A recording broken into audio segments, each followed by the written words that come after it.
Night settles like a soft shawl over your shoulders, and the day's noise loosens its grip. You have done enough for now. Breathe in slowly, as if drawing the first light of morning into your chest, and breathe out the ache of unfinished lists. In this quiet, imagine a gentle horizon in your room, and on that horizon a glow approaches. Not rushing, not demanding, only arriving, like dawn that never forgets to return. Let the glow rest on your face, on your thoughts, on the places inside you that feel crowded and tired. The light is kind. The light is patient. The light is here for you. So before you fully relax, take a moment to like and subscribe, only if you truly enjoy this. Leave a comment with your location and time. I love seeing where everyone is listening from. Now, dim the lights, maybe let a fan hum softly, and let's begin tonight's journey. John opens his Gospel with a beginning before all beginnings. In the beginning was the Word, and the Word was with God, and the Word was God. There is a voice older than your deadlines, calmer than your notifications, wiser than the questions that pace through your mind at night. This voice is not a storm tonight. It is a lullaby. It does not shout. It simply speaks the way a sunrise speaks, steady and faithful, and the world knows to turn toward it. Imagine that voice standing in the middle of your day's clutter, gently ordering what felt scattered, naming you beloved, calling your heart home. Picture a lamp far across a field, its small round warmth promising a path. You walk toward it. With each step, your shoulders lower. The ground beneath your feet is the story of your week, the rocky places of deadlines, the muddy patches of comparison, the steep hill of decisions you weren't ready to make. Yet the lamp does not recede. It seems to brighten as you draw near, and when you arrive, you discover the light is not a thing, but a presence. The Word himself is waiting, not to measure your performance, not to count your efforts, but to make space for your rest. He speaks, and your inner weather begins to quiet. He speaks, and the sharp edges of anxiety soften into curves that fit a resting body. John does not begin with scenery, but with companionship. The Word was with God. Tonight you are invited into that withness, into the nearness that existed before clocks and calendars. The Word has a face, and the face looks at you, not at your reports, not at your mistakes, not at your accomplishments, at you. In a world that keeps score, the Word keeps company. He sits beside your bed the way a friend keeps vigil on a hard night, unafraid of your silence. His being with is the kindness you crave and the peace you keep reaching for. All things were made through him, John continues. Consider how many small creations your day required. Messages crafted, meals assembled, plans adjusted, disappointments reframed. Now lift your gaze. The stars that hide behind city light were hung by this Word. Tides obey him, seasons unspool at his pace. A single leaf holds a script of veins that trace the patience of God. If he sustains galaxies without strain, he can hold your present worry without dropping a single detail. Rest is not neglecting your life, it is trusting the one who upholds it when you sleep. In him was life, and the life was the light of men. Life here is not a frantic heartbeat racing against tasks. It is the quiet certainty that love has the first and last word. Light does not interrogate, it illumines. It does not shame, it reveals meaning. So let your room become a sanctuary. Feel the coolness of the air. Notice the sheets like a shoreline where the waves of your breath arrive and fade. Where this light touches your thoughts, fatigue loses its teeth. Tiredness becomes an honest confession rather than a verdict against you. I am tired, it says, and the Word answers, I know. The light shines in the darkness, and the darkness has not overcome it.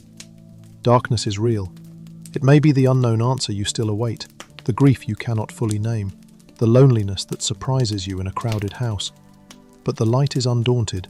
It stands like a quiet friend, present and near, not filling the room with advice, only with itself. You do not have to feel heroic. You do not need to muster brightness. The victory is woven into the foundation of things. Darkness did not overcome the light.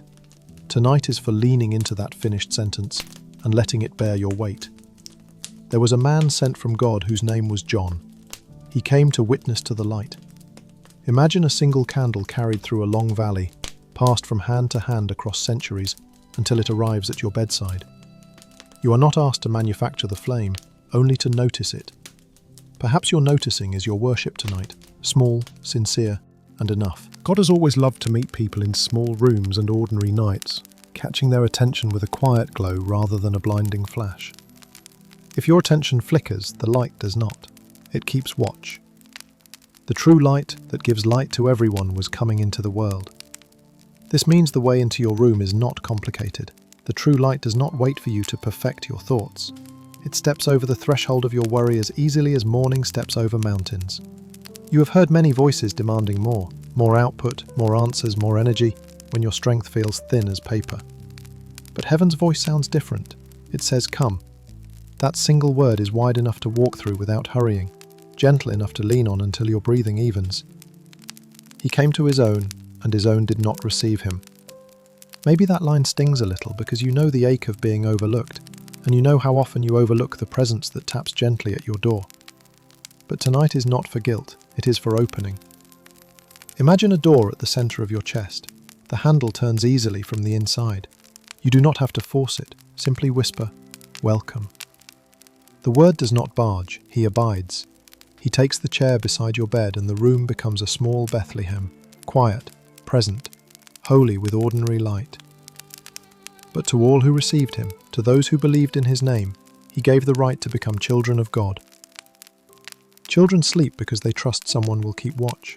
That is your invitation now. You are not an employee under review. You are not a machine in need of better settings. You are a beloved child, wrapped in a promise thick as a quilt and gentle as a father's hand adjusting the blanket at 3 a.m. Let that identity cradle your breathing.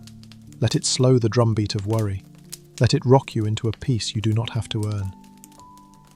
And the Word became flesh and dwelt among us. Here is the heartbeat of rest. God does not send you a theory. He comes himself. He wears your kind of tired, your kind of limitations, your kind of schedule. He learns the weight of afternoon and the ache of evening. He makes his home in the rooms where you laugh, weep, text and wait. If he is at home in your life, then your life is a place where glory chooses to live, quiet, steady, luminous from within. We have seen his glory, glory as of the only Son from the Father, full of grace and truth. Grace is the warmth, truth is the frame. Together they build a bed strong enough for your whole self to lie down. Grace tells you that you may rest now. Truth tells you that you are safe while you rest. Grace says your failures do not define you. Truth says his love does. Grace whispers that you can stop holding everything together. Truth assures you that he already is. So let the Word speak the same first sentence over your night that he spoke over the unformed world. Let there be light. Let there be light in your memories so the kind faces and small mercies of today glow again. Let there be light in your future so tomorrow's tasks return to their true size. Let there be light in your body, easing muscle by muscle, thought by thought, until heaviness becomes holy and your bed becomes an altar of trust. Stay here. Breathe. The light has found you. You are seen. You are safe. You can rest. The river moves with an unhurried certainty, carrying reeds and reflections the way a kind memory carries a name. People gather on the bank, dusty from travel, expectant without realizing it. They stand beside a man in simple clothes, a voice that does not sell answers but points beyond himself. His sandals are ordinary, his posture is steady. When he speaks, the crowd quiets, not because his tone is loud, but because it feels like the truth has stepped out into the open air. Tonight, let the riverbank be your room. Let the water's low rhythm match your breathing. Let this humble witness invite your heart to set down the burden of proving itself. John the Baptist does not build a throne, he builds a path. He calls himself a voice, not the message, a friend of the bridegroom, not the bridegroom, a lamp, not the day. Each image takes weight off your shoulders. You do not have to be the solution. You can be a listener. You do not have to manufacture meaning. You can welcome it. If the most awake soul on that shore calls himself only a voice in the wilderness, then your soul has permission to be simple tonight. Open, attentive, unhurried enough to notice the one walking toward you. The crowd asks questions that sound like your own. Who are you? Are you the answer? Are you enough? John answers softly, I am not the Christ. And with those words, release slides into the air. You are not required to be the hero of your story. You are not obligated to carry every relationship, every deadline, every worry across the water. The light of rest often arrives through holy negatives. I am not the saviour. I am not the centre. I am not alone. When you lay your head on the pillow, let that sequence untie the knots in your chest. The next day, John sees Jesus coming and says, Behold, the Lamb of God who takes away the sin of the world. Behold, such a simple instruction. Not achieve, not fix, not explain. Behold. The restful posture is not performance but attention. Imagine you are holding a heavy bag at the river's edge. Expectations you placed on yourself, judgments you've collected, the habit of replaying conversations. John's word invites you to set the bag down and look up. Behold means to turn your face toward mercy and keep it there long enough for your breathing to change. Lamb of God is more than a title. It is a pathway into safety. Lambs do not chase, they come near. Lambs do not threaten, they offer nearness without fear. The Lamb of God does something you cannot do for yourself. He lifts the weight of wrong and the ache of not enoughness and places it where it cannot crush you. As you listen, feel that lifting. Not dramatic, not rushed, just steady hands removing what you were never designed to carry through the night. John adds, After me comes a man who ranks before me, for he was before me. In those words, time itself becomes a blanket. Before your deadlines, he was. Before your mistakes, he was. Before your name was whispered in any room, he was. If he was before you, he will be after you. After this season, after this conflict, after this day. Rest grows where we return the story to its true author. Let the pen slip from your tired grip. The plot is safe in his hands. John recalls a sign, the Spirit descending like a dove and remaining on Jesus. Remaining is an evening word. The Spirit does not perch nervously, ready to flee at your first anxious thought. He remains. That is how your room becomes sanctuary, by learning that love does not step out when you falter. Doves are sensitive to disturbance, but this dove stays on the beloved forever. If he remains on Jesus, and Jesus remains with you, then rest remains available, even here, even now. Two of John's disciples hear him say, Behold the Lamb of God, and they follow Jesus. Notice the gracious decrease. The teacher gladly releases his listeners to the one they were made to follow. John's joy is not in gathering crowds, but in directing attention. There is a similar release for you tonight. The freedom to let go of roles that kept you tense, to step out of conversations that loop inside your mind, to entrust people you love to a better shepherd. Rest deepens when you do not try to be indispensable. Jesus turns and asks them, What are you seeking? He still asks that question beside beds in dark rooms. What are you seeking under your layers of golds and coping? Perhaps not a plan, but a place. Not a blueprint, but a presence. The disciples answer, Rabbi, where are you staying? They are asking for address, for nearness. And Jesus says, Come and see. For your soul tonight, that is enough. You are not handed an itinerary, you are offered companionship. You are not told to hurry, you are welcomed to stay. John later says, A person can receive only what is given them from heaven.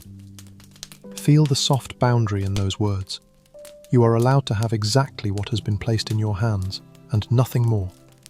You are permitted to put down what does not belong to you, the outcomes you cannot control, the timelines you did not set, the responsibility for how others feel.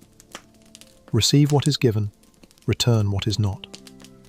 The space that opens in your chest when you do this is where sleep slips in like a friend.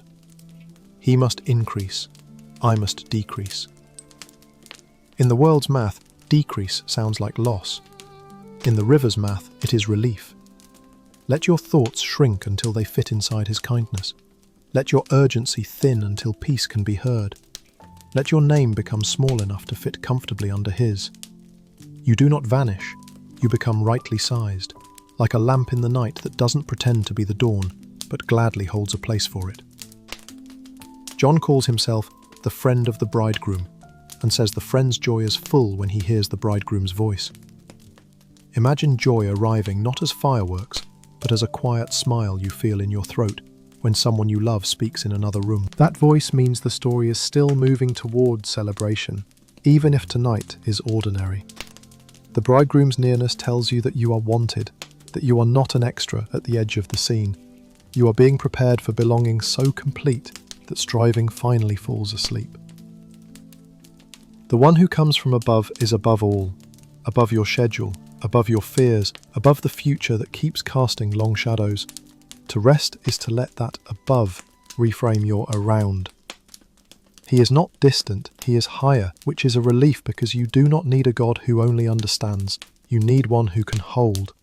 And he holds without strain, without resentment, without ticking clock. John testifies, and some believe and some do not. Even that is restful news.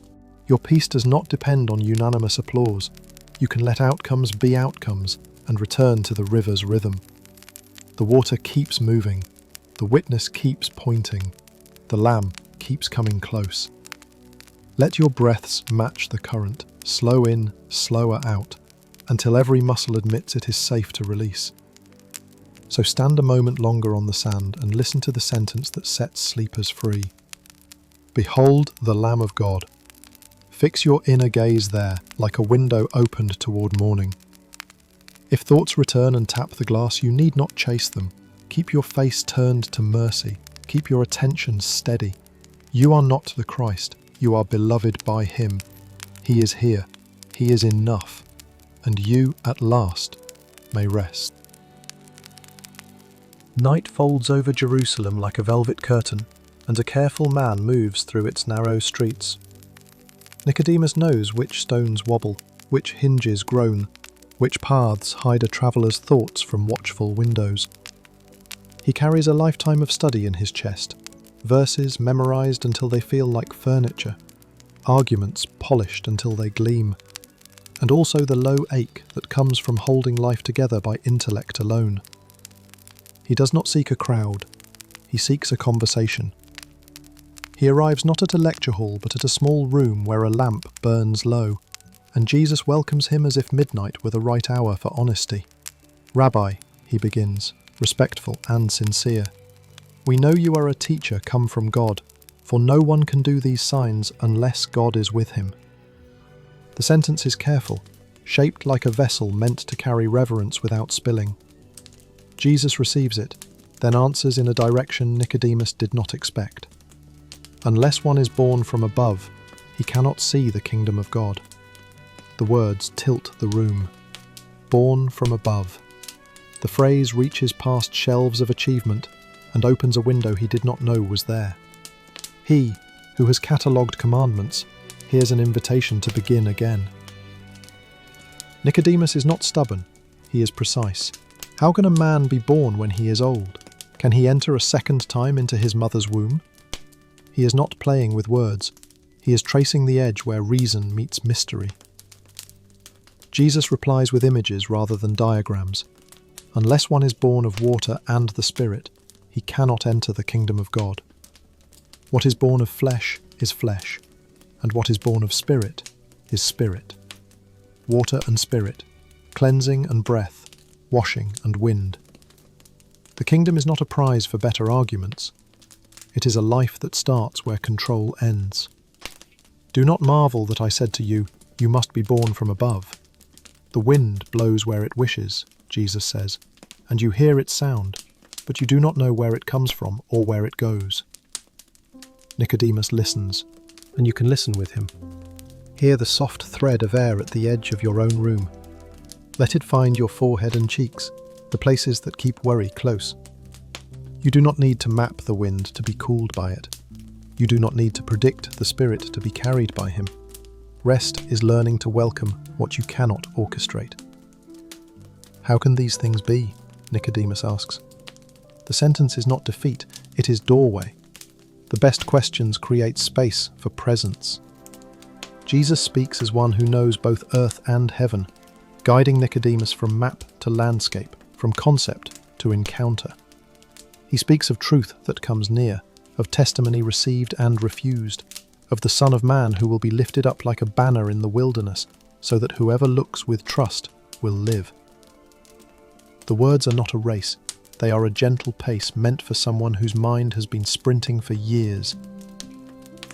Then Jesus names a love older than law and stronger than fear. God so loved the world that he gave his only Son. Not the tidy world or the impressive world, but the world as it is, arguing in chambers, bargaining in markets, whispering down alleys, wandering into small rooms at midnight with questions beginning to bloom. Given, so that whoever believes will not perish but share the life of God. Eternal life is not merely long, it is deep and present, a river moving under the floorboards of ordinary days, cold and clean and steady. Light and judgment enter the conversation, yet they do not thunder.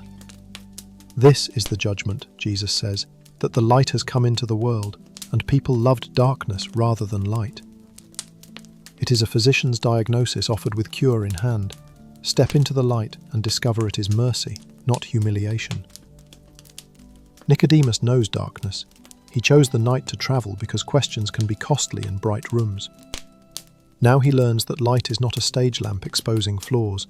It is a candle in a sick room, warm and specific, revealing what can be healed. And imagine Nicodemus setting aside his scholar's tools for a moment. He does not reach for a quill. He lets the silence write on him. He receives the way Jesus looks, not like an opponent to be out-argued, but like a man waking slowly into truth. He allows the possibility. Life could begin again from the inside out. The old frameworks are not despised. They are fulfilled by the one who steps inside them with living fire. If you have wanted to start over without erasing your story, let Nicodemus be your companion. Being born from above does not pretend you are new with no history. It means receiving a centre you did not invent, a name you do not purchase, a peace that does not depend on unanimous approval. It means opening windows in rooms you kept shut because stillness felt safer than surrender. It means trusting the Spirit to breathe in places you labelled finished and make them quietly alive. Jesus points to a memory Nicodemus knows well. Weary travellers in the wilderness, bitten and afraid, lifting their eyes to a bronze serpent and finding life by looking. So must the Son of Man be lifted up, he says, that whoever believes in him may have eternal life. Looking is not strenuous, it is honest. You can look when your hands are empty. You can look when you are too tired to stand. Rest does not come from mastering the cure. It comes from letting your attention lean toward mercy. Nicodemus came at night, and night is often where trust grows best. When sights are fewer, sounds grow clearer. The soft hiss of the lamp, the hush of sandals on stone, a cricket announcing that life goes on while the city sleeps. In darkness you learn that light need not be everywhere to be enough. One flame can guide a room. One sentence can hold a life. One saviour can steady a soul that has carried too much for too long. He will leave this room with more than an answer. He will carry a presence back through alleys and opinions, into hearings where voices rise, into days where courage requires tenderness more than volume. In time he will speak up for fairness when fear urges haste. In time he will bring myrrh and aloes to a borrowed tomb, honouring a crucified king with the same careful hands that once cupped questions. But for now he learns the practice you are learning. Breathe, slow in, slower out. Let the wind be teacher. Accept beginning again as a gift, not a verdict. You too are permitted to rest before you understand. You can speak your ache without being dismissed. If your mind has become a city of traffic, let the lights turn red. Watch the intersections empty. Hear the echo that returns when noise departs. Let the Spirit move through your avenues at night, sweeping the litter of worry toward the gutters, leaving silence like clean streets before morning markets open. This too is being born from above, waking into a world already loved, already held, already tended by a grace that does not sleep. If you wish, place a hand on your chest. Feel the tide within you rise and fall, a sea hidden under ribs. No one knows where the wind begins or where it ends, but you can hear its sound. That is enough. With each breath, say a small yes. Yes to being seen. Yes to starting over. Yes to light that heals instead of scolding. Let your eyelids grow heavy as questions settle into trust. The lamp's flame steadies. The curtain rests. Night keeps its watch, and you, beloved, are safe within it. The sun stands high, a white coin pressed against a sky without shade, and the road wavers with heat. Stones hold the morning's fire like small hearths, and the well waits in the open, a round mouth at the edge of a tired town. Most come early or late, when shadows are kind, but one woman chooses the middle hours, when talk is thin and footsteps are few. Her jar is sturdy, her steps are practiced. Her reasons are a private geography, mapped by glances she has learned to avoid. She comes for water, and also for space, space where questions do not gather like flies, where memory does not echo so loudly. A traveller sits by the well, dust on his sandals, rest in his posture. He does not avoid the light, he sits under it as if it were a friend. He is not armed with a bucket, he is content to be thirsty. When she draws close, he looks up and asks the simplest of kindnesses. "Will you give me a drink?" It is not a command, it is a bridge. A man and a woman, a Jew and a Samaritan, two people whose histories are taught to keep apart. Yet the request is ordinary enough to slip past old defences. She scans his face and hears in his tone something she rarely finds in noonday encounters, the ease of someone who is not performing. "How is it that you, a Jew, ask a drink from me, a Samaritan woman?" she says, half surprise, half caution. He receives the truth in her question as if it were a cup, and answers with a deeper invitation. "If you knew the gift of God, and who it is that asks you for a drink, you would have asked him, and he would have given you living water." Living water. She knows the phrase from fields and streams, moving water that refuses to stagnate. But he says it with a freshness that makes her thirst shift from throat to heart. "Sir, you have nothing to draw with," she replies, practical as a rope. "Where will you get this living water? Are you greater than our father Jacob, who gave us the well?" He honours her history even as he opens a door in it. "Everyone who drinks this water will be thirsty again," he says, "but whoever drinks the water I give will never thirst. Indeed, it will become a spring inside, welling up to eternal life." She has carried jars her whole life, full in the morning, empty by dusk, fullness drained by the day's heat and the day's talk.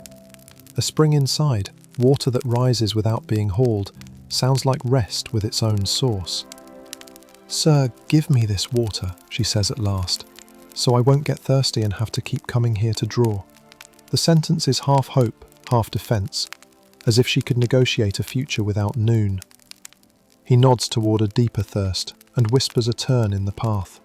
"Go, call your husband and come back." The request touches the tender place she has tried to keep in shadow. "I have no husband," she says. It is true.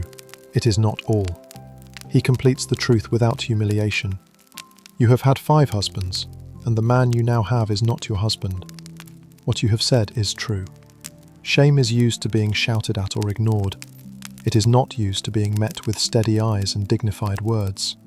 He names her history the way a physician names an illness, precisely, gently, for the sake of healing.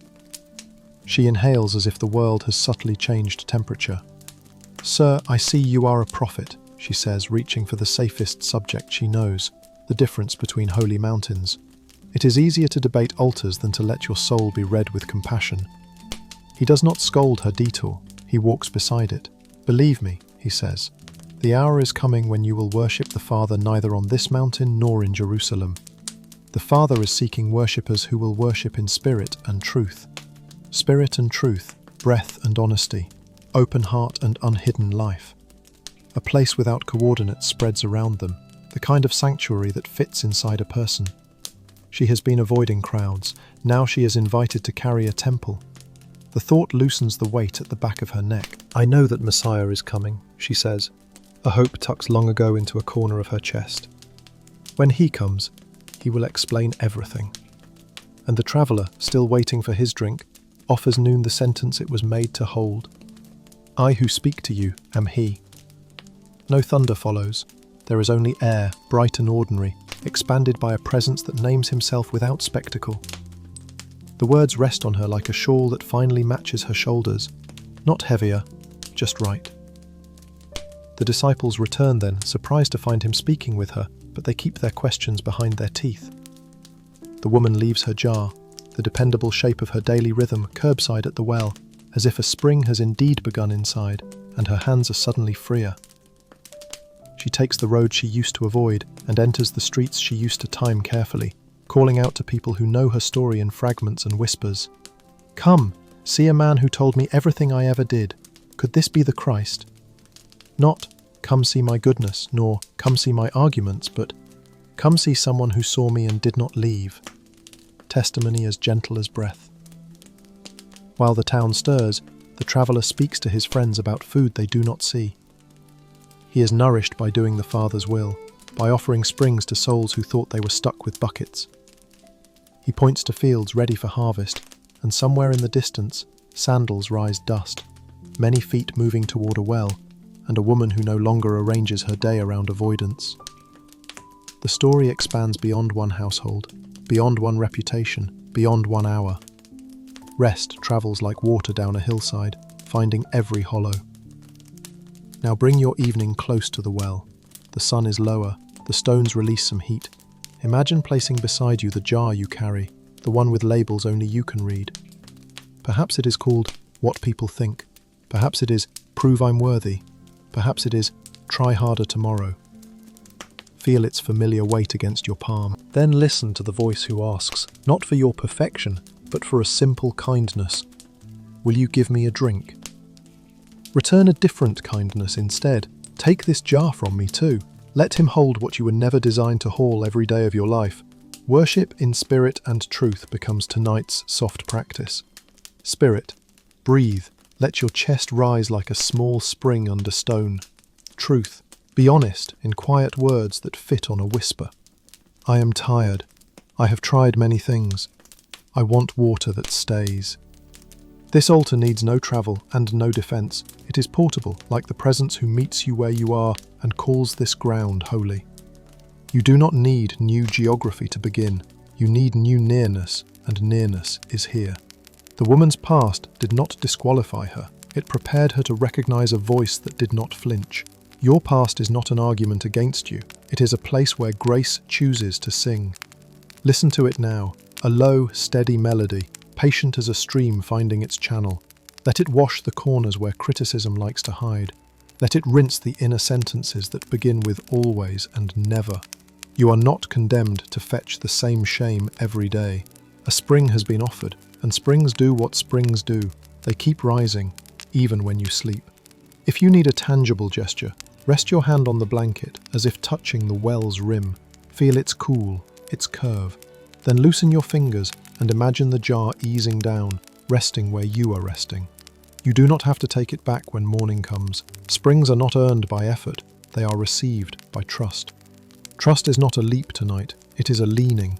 Lean your weight toward the one who asked for a sip and gave a river. In time, the town in your own heart will come out to sea. Old judgments will arrive at the edge of curiosity. Old habits will look into the well and find a new reflection. Your face unhurried, your eyes less guarded, your steps set to a calmer beat. The sun will tilt, and shadows will lengthen like forgiving arms.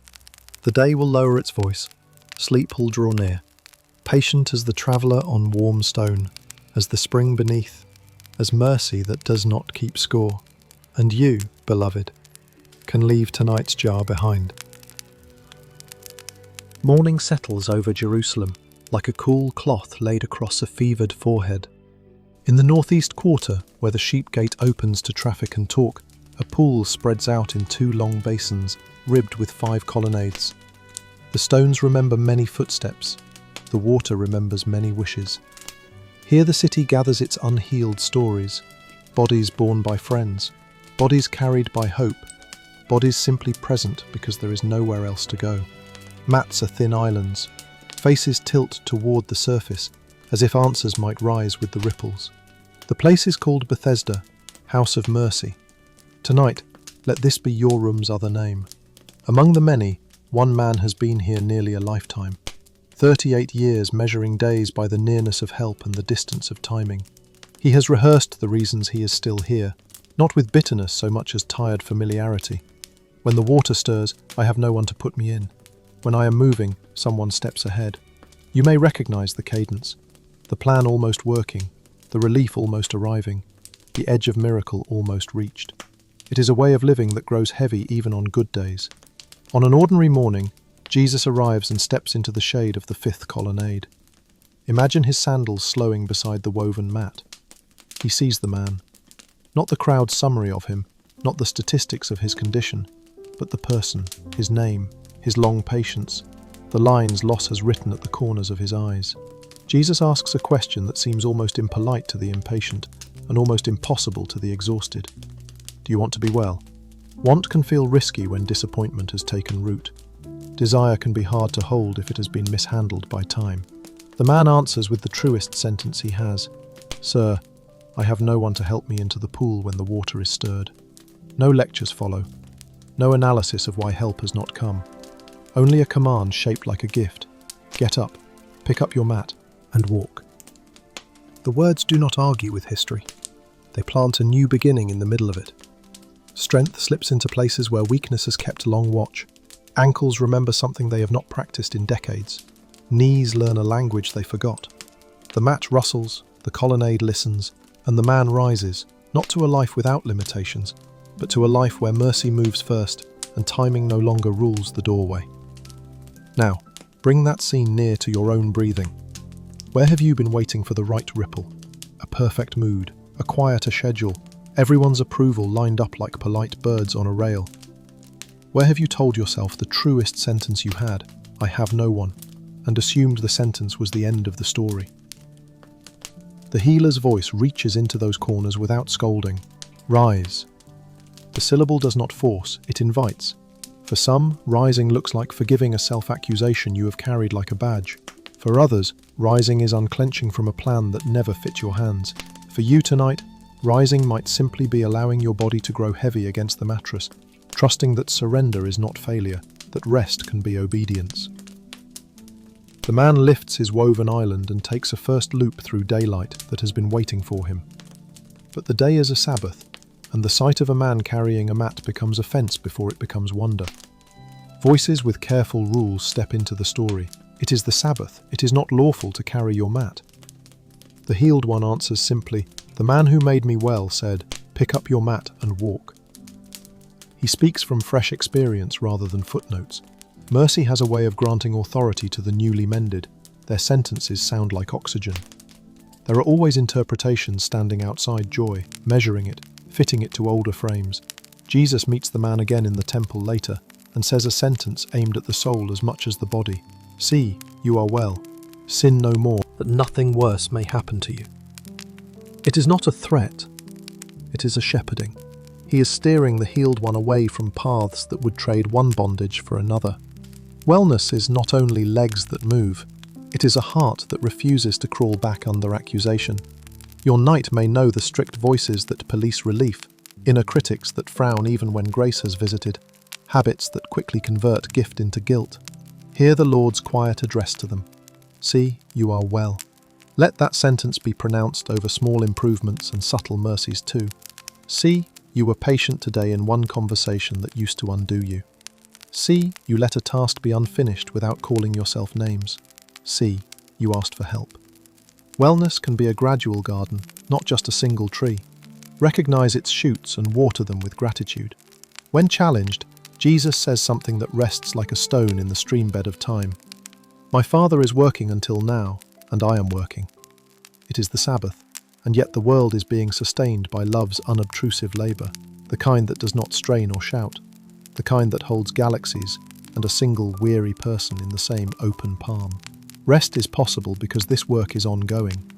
Sleep is safe because God does not nap or hand your story to a lesser caretaker when you close your eyes. Perhaps you carry an old mat, woven from stories you tell about yourself. I'm the one who always. I'm the one who never. I'm late. I'm behind. I'm too much. I'm not enough. Jesus does not tell the man to burn his mat, he tells him to carry it.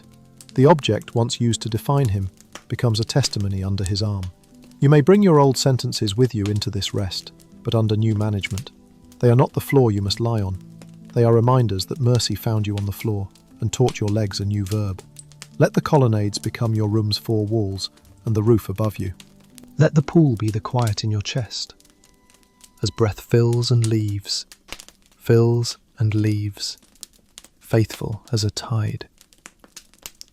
See the faces beside you, not strangers but fellow pilgrims, each with a different ache. Send them a silent blessing. May you here rise in a language your heart understands. Then receive the same benediction in return. You are not late to healing. You are not the exception to kindness. If part of you worries about the rules, the internal ones that insist rest must be earned, notice how Jesus moves inside Sabbath not as a breaker, but as its truest keeper. He restores what Sabbath was always meant to hold. Human beings becoming whole. Sleep, then, is not disobedience to your duties.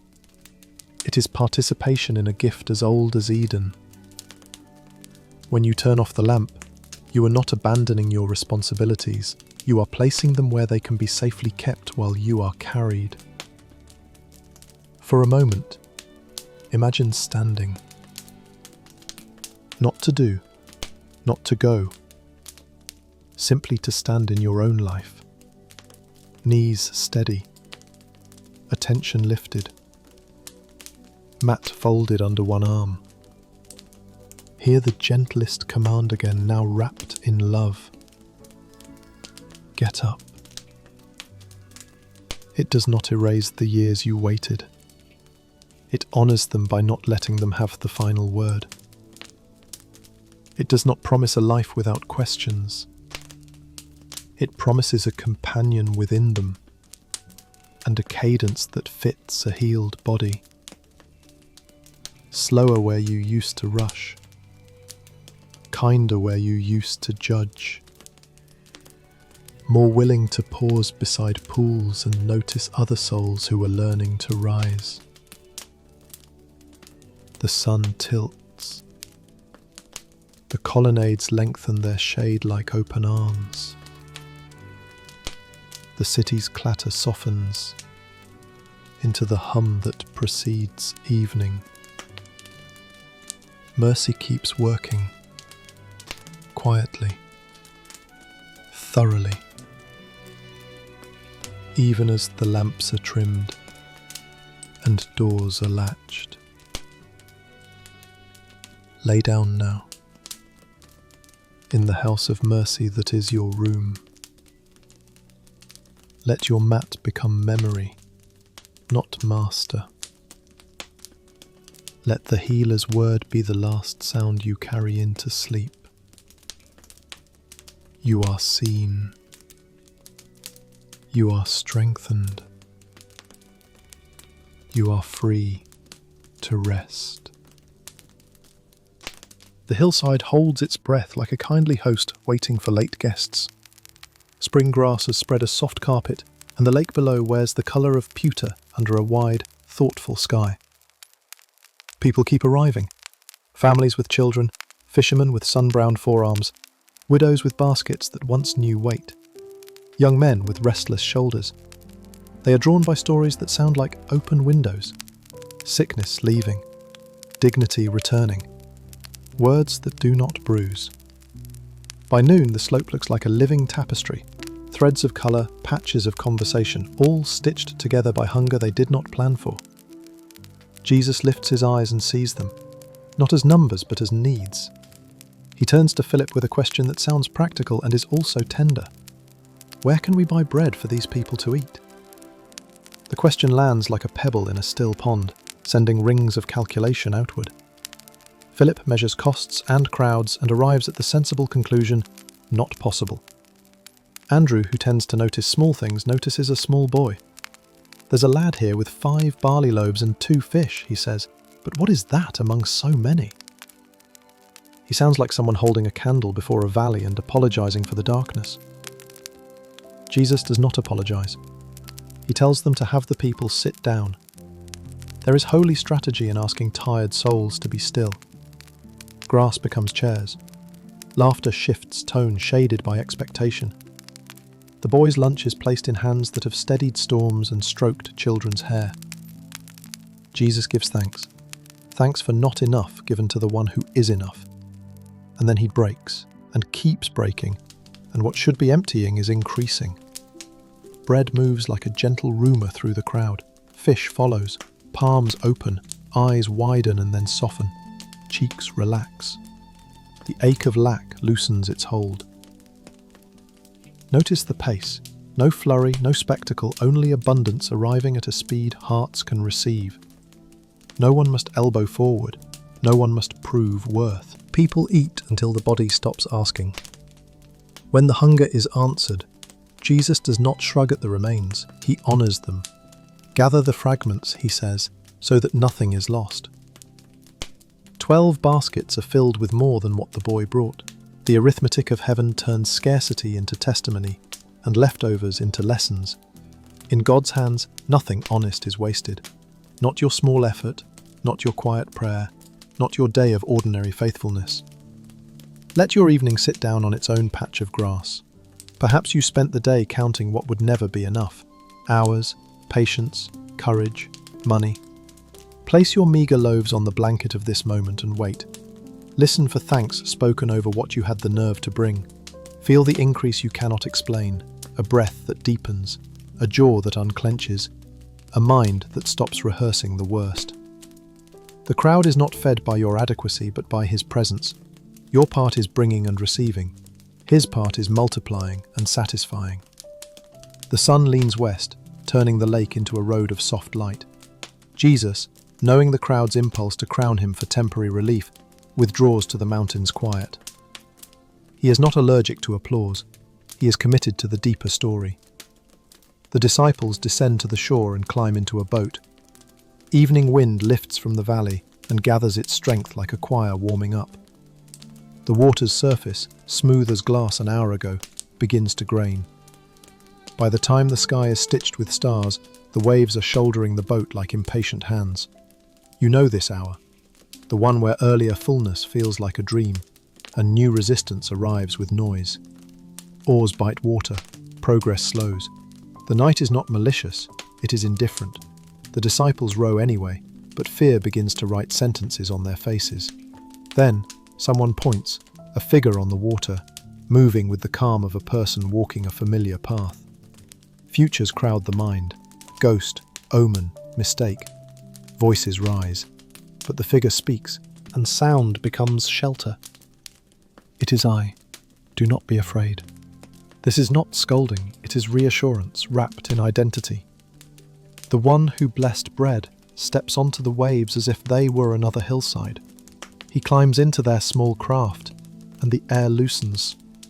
The lake remembers how to be a lake. The boat remembers how to be a boat. In one verse, they are immediately at the shore toward which they had been straining. Presence shortens distances that effort could not.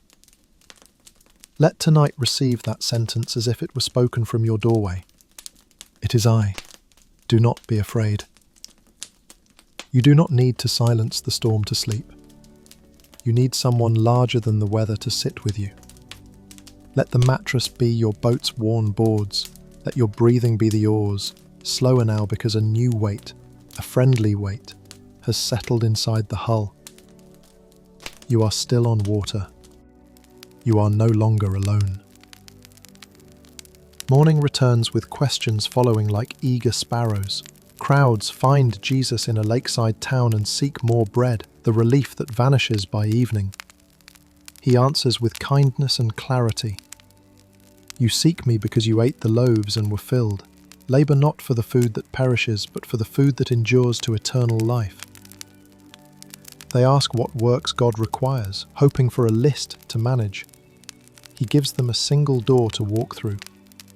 This is the work of God, that you believe in the one He has sent. Trust is not laziness, it is the labour of leaning. They ask for a sign, and remember manna falling like dew, bread that dissolved with the sun if hoarded, faithful as dawn when received. Jesus corrects the memory gently. It was the Father who gave the manna, and now the Father gives the true bread from heaven, giving life to the world. He says what every sore heart longs to hear. I am the bread of life. Whoever comes to me will not hunger, and whoever believes in me will never thirst.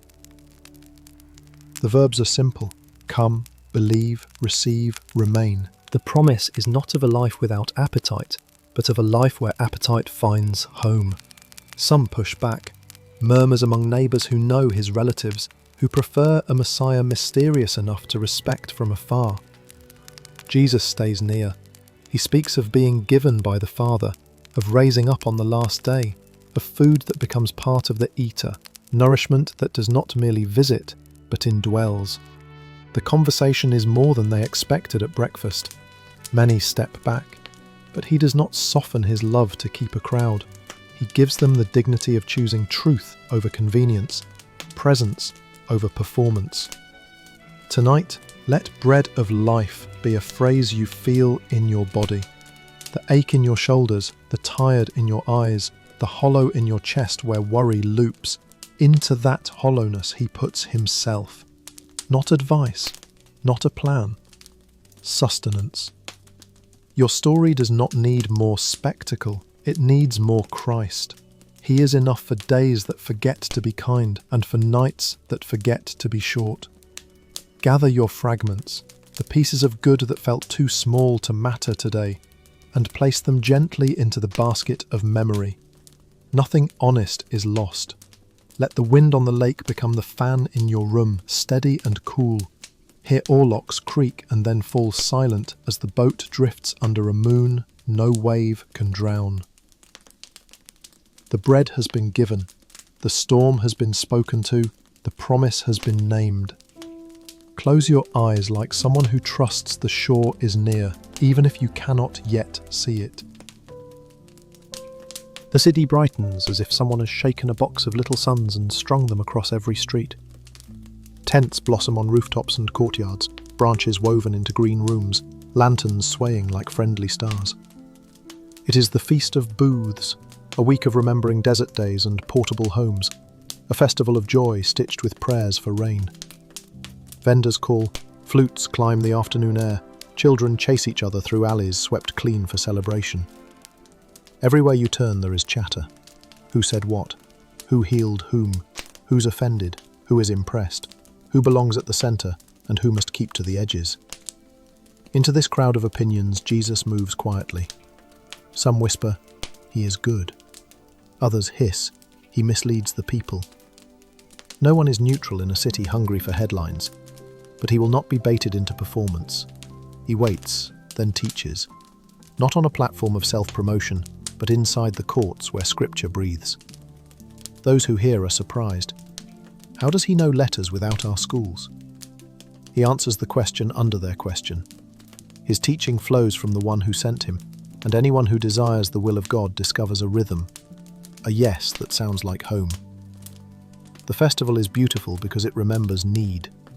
Water poured out with prayer, light lifted high, songs promising rain to future fields. Yet all this beauty can become theatre when a heart aches for approval. You may know that ache, the sideways glances, the subtle measures, the feeling that you must laugh at the right moment and nod at the right pace to stay inside the circle. Jesus walks amid the circles and refuses to orbit them. He is not rude, he is free. Freedom has a sound, words that do not tremble. Midweek, a question rises from the edges to the centre. Is this the one? Some in the crowd reach back to prophecies, to Bethlehem's storyline and David's branch. Others grab onto geography and say a Galilean cannot carry the promise. The temple guards are sent to seize him, but when they return, they bring no prisoner, only an admission that has the quiet of thunder. No one ever spoke like this man. Sometimes the authority of rest is so strong that even those tasked with enforcement lay down their orders for a moment and listen. On the last, greatest day, when priests lift golden pitchers and water gleams in bowls like captured sky, Jesus stands. He does not interrupt, he fulfills. His voice carries like a wind that knows every tent by name. If anyone thirsts, let him come to me and drink. There it is. No audition, no pedigree checklist, no favoured section roped off for the impressive. Anyone. Thirst. Come. Drink. 4 steps that fit even a midnight soul. He adds the sentence that turns a person into a streambed. Whoever believes in me, as the scripture has said, out of his innermost being will flow rivers of living water. The festival remembers water given to a wandering people. Jesus offers water that turns wanderers into wells. This is not a promise that you will never feel need. It is a promise that your need will lead you to a source, and the source will keep rising inside you until others are refreshed as they pass by. Let the scene fold into your room. Your day may have been a festival of expectations, tasks displayed like lanterns, conversations strung between poles, smiles arranged to keep peace. Perhaps you performed for belonging, measuring jokes, monitoring posture, rehearsing competence. Hear the invitation lift above all that choreography. If you thirst, come. You do not have to produce a reason for your thirst. You do not have to prove that it qualifies. Thirst is its own permission. Now, imagine stepping toward him through gently parting crowds. Your hands are empty in the way truth is empty. No props, only need. He places a cup in your palms. It is not ornate, just clean and cool. When you drink, the water does what water always does in good stories. It remembers where to go. It descends, then ascends, and somewhere deep, a spring begins to answer it. This is the secret of holy rest. You are not a cistern constantly draining. You are a channel joined to a river that does not consider drought. Around you, arguments continue, some about Sabbath, some about hometowns, some about credentials. The voices are not evil, they are simply tired. Let them fade like market sounds at closing time. The festival's lanterns are still lovely, but the truest light is near your face, the kind that makes a pillow glow. The water ceremonies are still moving, but the truest stream is within reach, nearer than your next thought.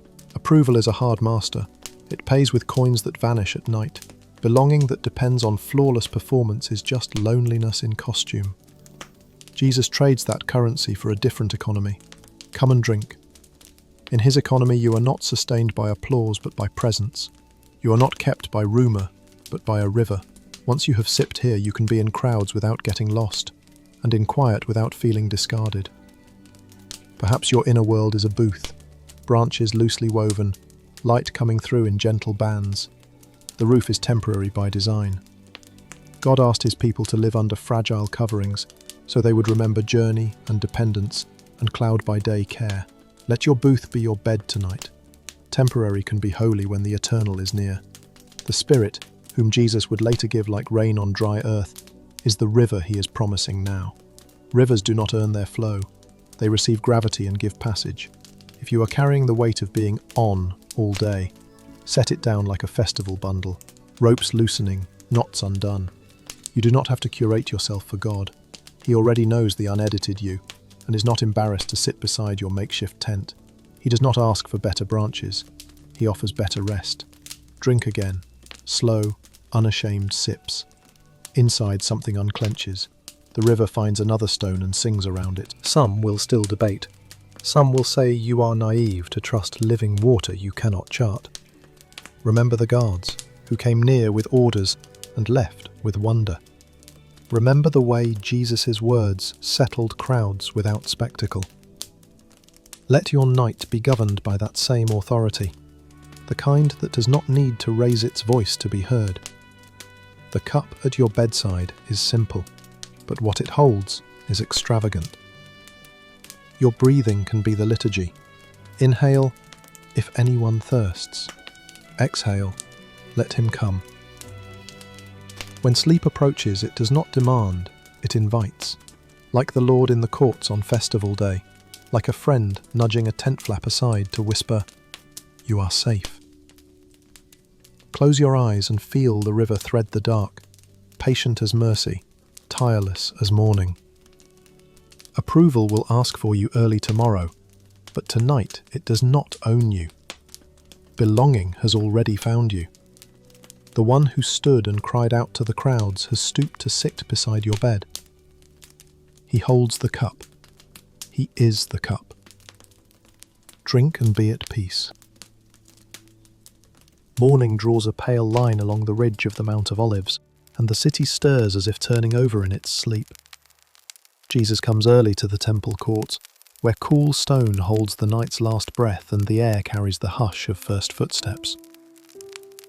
People gather without fanfare, some with questions tucked in their sleeves, some with ache pressed into silence, all with a hunger that words can name only after they have been heard. He sits and teaches, not with a performer's volume but with a shepherd's pace, letting truth arrive like birds landing one by one on a quiet wall. Then a commotion braids itself into the calm. Scribes and Pharisees thread through the listeners, their faces set, their hands firm on the elbows of a woman. Her eyes run from the ground to the crowd and back again, as if searching for a place that will not injure. They place her in the centre, and the circle tightens. "Teacher," they say, and the word sounds like a door left ajar in winter. This woman has been caught in the act of adultery. Moses commanded us to stone such women. What do you say? The question aims at Jesus but uses her as a weapon. It is a courtroom disguised as a classroom, accusation disguised as zeal. The scene knows how to hold its breath. The law is no enemy to love, it is its guardrail. But law held like a stone forgets its purpose. Jesus stoops, knees bend. Sand receives his hand. He writes in the dust. We are not told the words, perhaps because the point is not the content but the posture. Accusers stand tall, mercy kneels. Accusers point, mercy traces. Accusers demand answers, mercy draws time wide enough for conscience to catch up. In the silence, sandals shift, heartbeats grow audible, a bird's wing beats once against the eaves and is gone. They persist because urgency loves an audience. Jesus lifts his gaze just enough to place one sentence among them like a gentle weight. Let the one among you who is without sin be the first to throw a stone. Not a denial of the law, but a call to hold it with clean hands. Stones grow heavier when truth names them. Fingers reconsider their grip. He stoops again, as if to say that judgment is safest when delivered from the ground of humility. One by one, starting with the eldest, those most practiced in inventorying their own fractures, stones drop. Thuds become the new liturgy. The circle loosens and footsteps move away. Only two remain, truth and the accused. He stands now. He does not tower. He rises into eye level, into shared humanity. Woman, where are they? Has no one condemned you? She searches the empty space her shame had assumed would be crowded forever. No one, Lord. The title is small and huge all at once, a name for the only person who stayed. Neither do I condemn you, he says. Go, and from now on, do not sin. The sentence is the architecture of true safety. No condemnation, and a future called clean. Mercy does not pretend there was no wound. It refuses to weaponize it. Mercy sets her feet on a new road and gives her the dignity of walking. Let the courtyard become your room now. Perhaps you too know the heat of eyes in a circle, even if they are only the eyes of memories or inner critics. Perhaps sentences hover over your day beginning with should and ending with again. Hear the thuds of stones falling, a sound you can borrow tonight. Picture your harshest self-judgment in your palm. Feel its rough edge, its false comfort, its imagined protection against others throwing first. Then let it go. You do not need it for sleep. There is a voice in this room authorized to say, "Neither do I condemn you." And when he speaks, rest becomes lawful.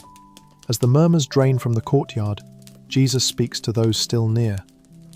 "I am the light of the world. Whoever follows me will not walk in darkness, but will have the light of life." Light here is not interrogation, it is orientation. Not a spotlight for exposure, but a dawn for travelers. Sleep comes easier in lit rooms of the soul, where furniture is not surprised and corners are not traps. To follow light is to let your next step be guided by a steady glow, rather than by sudden alarms. Some voices contest as voices will. They talk of witnesses and records, of fathers and boundaries, of where authority rests. Jesus answers without hurry. He knows where he came from and where he is going. That knowledge disarms anxiety. To be rooted in the Father's love is to be unstartled by challenges. The argument swells and recedes like a tide hitting a sea wall, but he remains, a lighthouse in debate's spray. You do not have to resolve every contention in your head before you sleep. Light is not a thesis, it is a presence. He speaks of freedom, and the word brightens the morning like an extra flame added to a lamp. "If you abide in my word, you are truly my disciples, and you will know the truth, and the truth will set you free." Abide, live in, linger with, make your home. Truth is not a bludgeon, it is oxygen. Lies constrict the chest and shorten the breath. Truth lets lungs fill to the bottom. Freedom is not the absence of restraint, it is the presence of the right center. A heart anchored in love can rest even when circumstances remain unsolved, because its chains have moved from fear to faithfulness. Some insist they are already free, children of Abraham, unbound by anything. Jesus points kindly to the inner rooms where bondage hides with tidy labels, habits that own us, resentments we polish, narratives we nurture that need us more than we need them. Everyone who practices sin is a slave to sin, he says, not to shame, but to invite liberation. If the Son sets you free, you will be free indeed. Indeed, freedom with weight, not a mood but a condition. Tonight, imagine keys turning in quiet locks inside your chest. Doors you thought were permanently stuck, inch open, not because you pried them, but because love did.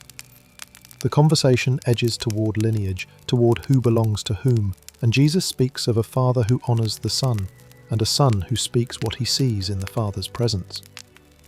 It is family language, safe and warm.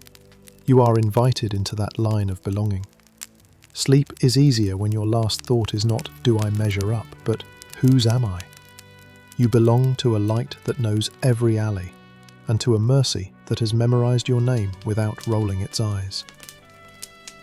Bring the woman back to mind as night deepens, the way her shoulders must have felt when the circle dissolved, the way air must have returned to her lungs, the way possibility must have surprised her feet. There is a quiet courage in forgiven people. They do not need to prove their worth or defend their presence. They carry daylight like a lantern. Let that lantern hang by your bedside. It shines without smoke. It warms without consuming. And if thoughts arrive with old stones in their hands, let them drop to the floor unheard. The only remaining voice tonight does not accuse, it blesses. If it helps, make a small ritual. Turn one palm up on the sheet, receiving. Turn the other down, releasing. Receive light, release stones. Receive, "Neither do I condemn you." Release, "I always fail." Receive a path forward. Release rehearsals of past rooms. This is not technique, it is tenderness. It is how loved souls practice being awake to mercy and drowsy to condemnation. When you close your eyes, imagine Jesus stooping, not to avoid your gaze, but to be with you at ground level, where weariness lives. The dust of your day is not an embarrassment to him. He writes there, on that surface, in letters only you and he need to see. Words like beloved, free, new. Dawn will come, it always does. But the first light has already arrived. It has a face, it has words gentler than sleep and stronger than fear. Walk toward that light in your breathing, step by step, and let this be your night's confession. I am not condemned. I am not alone. I am going home by a path that grows brighter. Dawn begins like a whisper, a thin wash of grey brushing the edges of roofs and alleys. Somewhere, a cock crows, and the city yawns. On a street near the temple, a man sits where he has sat most days of his life. He knows the sound of sandals as well as other people know faces, the scrape of leather, the cadence that tells wealth from work, hurry from leisure. He was born without sight, and so the world is a music he navigates by memory.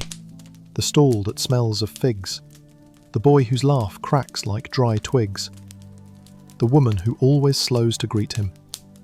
He has learned a delicate courage, how to live with questions that have no handles. Disciples pass and fold their curiosities into a tidy sentence. Rabbi, who sinned, this man or his parents, that he was born blind?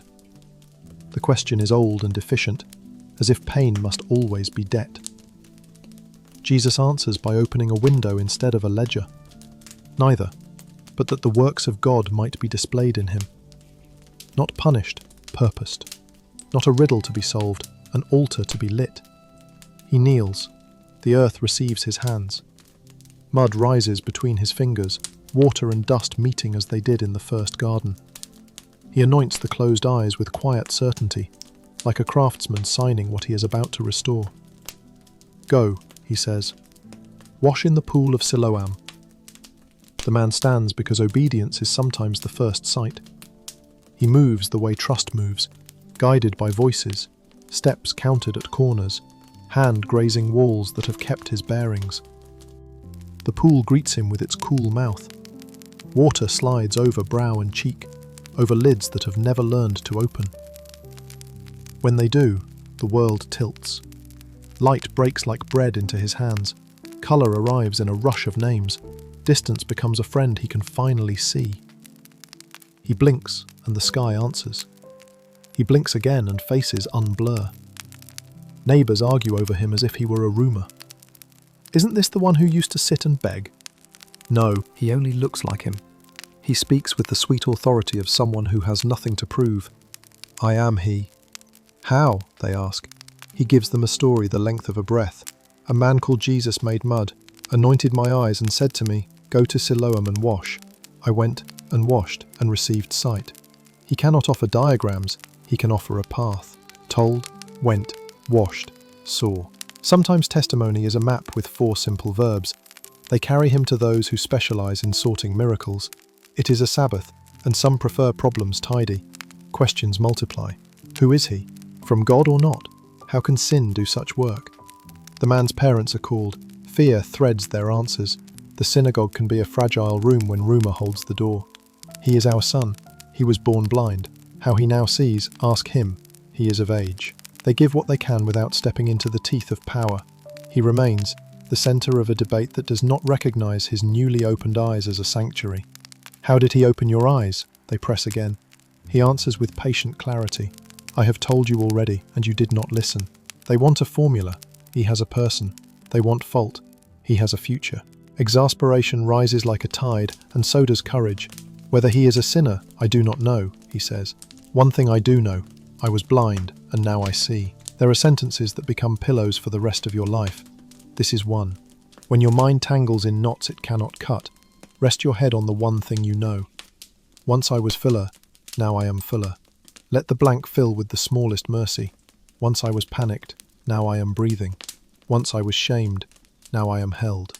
They push harder, and he grows braver. Do you also want to become his disciples? He asks, the glint of humour arriving like a window cracked for fresh air. Insults follow. Doors close. He is cast out from rooms where he never truly belonged. Jesus finds him, the shepherd who refuses to let healing be a rumour that dies in the mouth of a crowd. Do you believe in the Son of Man? He asks. Who is he that I may believe? The man answers, eyes wide with new futures. You have seen him, Jesus says, and it is he who is speaking to you. Lord, I believe, and he worships. Now, bring this story to your own night. You may not be blind in the way the man was, but perhaps there are corners inside you that have known only shadow. Habits you navigate like a familiar alley, fears that map your steps, a weariness that keeps your gaze on the ground. Hear the sentence like a hand extended, not punished, purposed. Not a riddle, an altar. The places in you that ache are not proof of abandonment. They are places where God will display a tenderness that does not need to hurry. Notice the pace of seeing. The man receives mud before light, obedience before understanding. He walks to Siloam without vision and returns with sunrise. Some healings sound like thunder, others are a dimmer switch turning up one notch at a time. If tonight your faith feels like a small lamp, that lamp is enough to take the next step. You do not need floodlights to find your pillow. You need a nearby glow and a trustworthy voice. Go, wash, he says. So you breathe slow, you tell him your fear, you let your thoughts bathe in a promise, and sight grows by degrees. The arguments in the story matter, they always do. Religion can become a courtroom where compassion is cross-examined until it leaves, but notice where sight happens. At a pool, in a conversation, in worship, more in encounter than in debate. You do not need to win an argument in your head to sleep. You only need to be willing to be found by the one who knows how to ask the question that opens trust. Do you believe? Belief is not pressure, it is consent to be carried. If your inner chorus demands explanations, offer them 4 verbs: told, went, washed, saw. Let your prayer be that simple. Told, he spoke. Went, I responded. Washed, I surrendered what clung to me. Saw, light arrived where I thought it never would. Repeat these quietly until your pulse takes their rhythm. This is not performance, it is posture. Sight is not earned, it is given to faces turned toward the giver. Imagine for a moment Jesus touching your eyelids with cool water. He knows exactly how heavy today was, how bright certain memories still sting, how dark certain hallways feel when you remember them. His hands are steady, his voice is kind. Go, he says, not to a task but to a resting place. Siloam means sent. The water you wash in has come from a source beyond your striving. When you lie down, you are stepping into a gift already moving toward you. Where the man's parents were afraid, you may be tempted to let fear answer for you. But courage can be as small as a sentence. Perhaps tonight your sentence is, one thing I know, I am held. Perhaps it is, I was heavy, now I am lighter. Perhaps it is no words at all, just a long exhale that trusts someone is keeping watch while your eyes close. The Lord who found the man outside the synagogue will find you under your blanket. He does not leave his restorations unfinished. Let the room grow dim. Let the city inside you quiet. If stray voices are cues, let them pass through like pedestrians whose names you do not need to know. If curiosity demands more proof, give it the moon's faithful arc across your window. If worry asks what tomorrow will require, point to the lamp at your bedside and say, enough for the next few steps. Sight for tonight is simple, the ability to see the one who stays and the path to peace beneath your feet. Sleep then, like someone who has rinsed his face in living water. The world will still contain questions in the morning, but your first sight can be mercy. Your next steps can be trust. And when you wake, you will know what the healed man knew. The light has not abandoned you. It has learned your name and your address. It is already waiting by your door.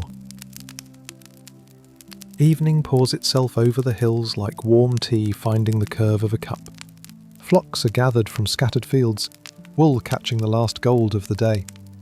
A low stone wall circles the common fold, a simple circle big enough for many small lives. At the opening stands a gatekeeper who knows the faces that come and the voices that belong. Shepherds arrive one by one from their paths, some whistling, some quiet, each carrying the day in the dust that clings to their sandals. There is no confusion in the fold once night settles, there is recognition. Voices travel farther in the cool, and sheep lean toward the ones that have led them safely before. Jesus speaks into this picture with a steady gentleness. Truly, truly, I say to you, I am the door of the sheep. Not merely a path, but the place of passage, in and out, rest and range, safety and sustenance, and all of it through him. The door is not a complicated mechanism. It is a person who chooses to be the point where fear must ask permission. You can hear the relief in this. You do not need to sleep in open country, exposed to every sound. You can lay down inside a promise framed by his presence. He has other sentences for the night, sentences that feel like blankets pulled up to the chin. The sheep hear his voice. He calls his own by name and leads them out. Name is intimacy. Name is belonging. He does not drive with shouts. He beckons with syllables that fit your soul. Each one of us has learned other voices, urgent ones that demand, clever ones that mock, old ones that replay accusations like broken music. But the shepherd's voice is different. It is low and clear, carrying kindness that does not wobble. His voice arrives without spikes. It does not need to be louder than noise to be stronger than it. By me, if anyone enters, he will be saved and will go in and out and find pasture. Salvation here is spaciousness, saved from the corner where your thoughts pace, saved from the cliff edge of proving your worth, saved from a night without fences. Go in to rest, go out to be nourished. The rhythm is healthy, human, sustainable. You do not have to be on all the time. The shepherd honours the seasons. Graze, lie down, breathe, be led. If your day has been a long field with edges that keep retreating, hear the latch settle now. Inside the wall, sleep is lawful. The thief comes only to steal and kill and destroy, Jesus says, naming what anxiety does to the heart. But he does not end there. He adds a sentence worthy of being stitched above every bed. I came that they may have life and have it abundantly. Abundance is not a stack of trophies by the door.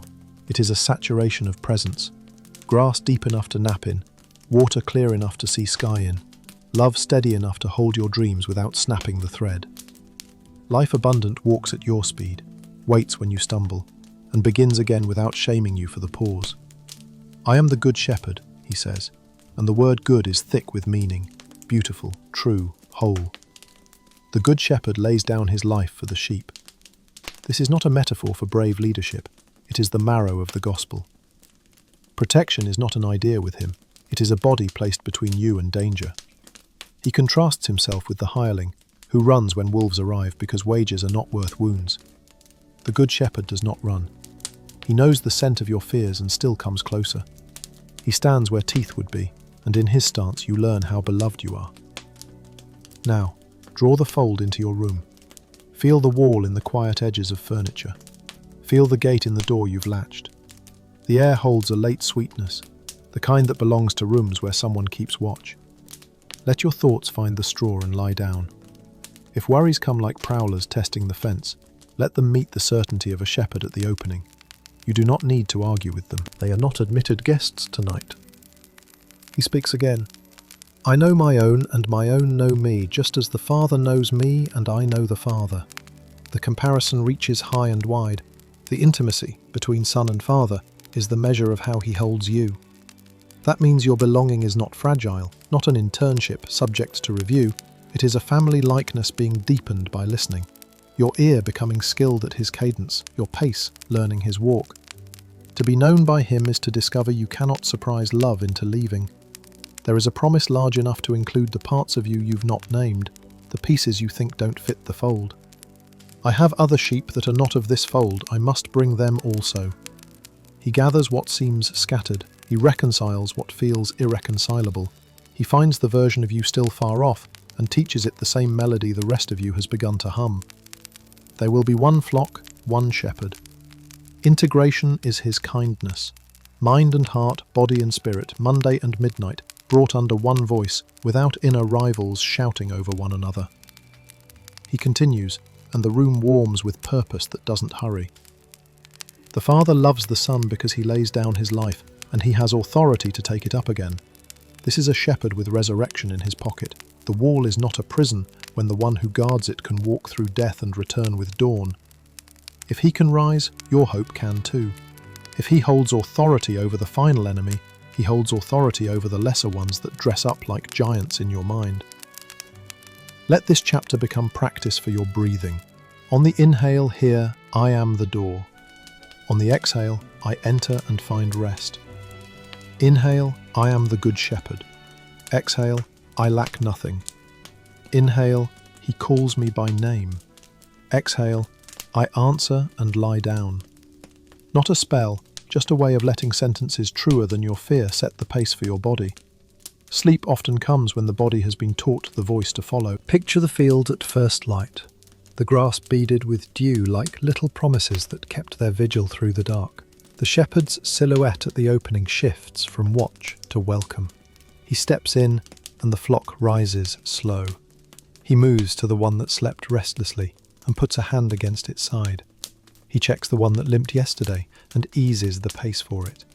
He lifts a lamb that wandered and tucks it close. The day that waits will not be led by your panic, but by his presence. But for now, the fold is quiet.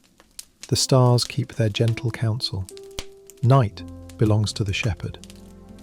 If a fear insists on telling you a story, about lack, about loss, about being left, let another story interrupt it.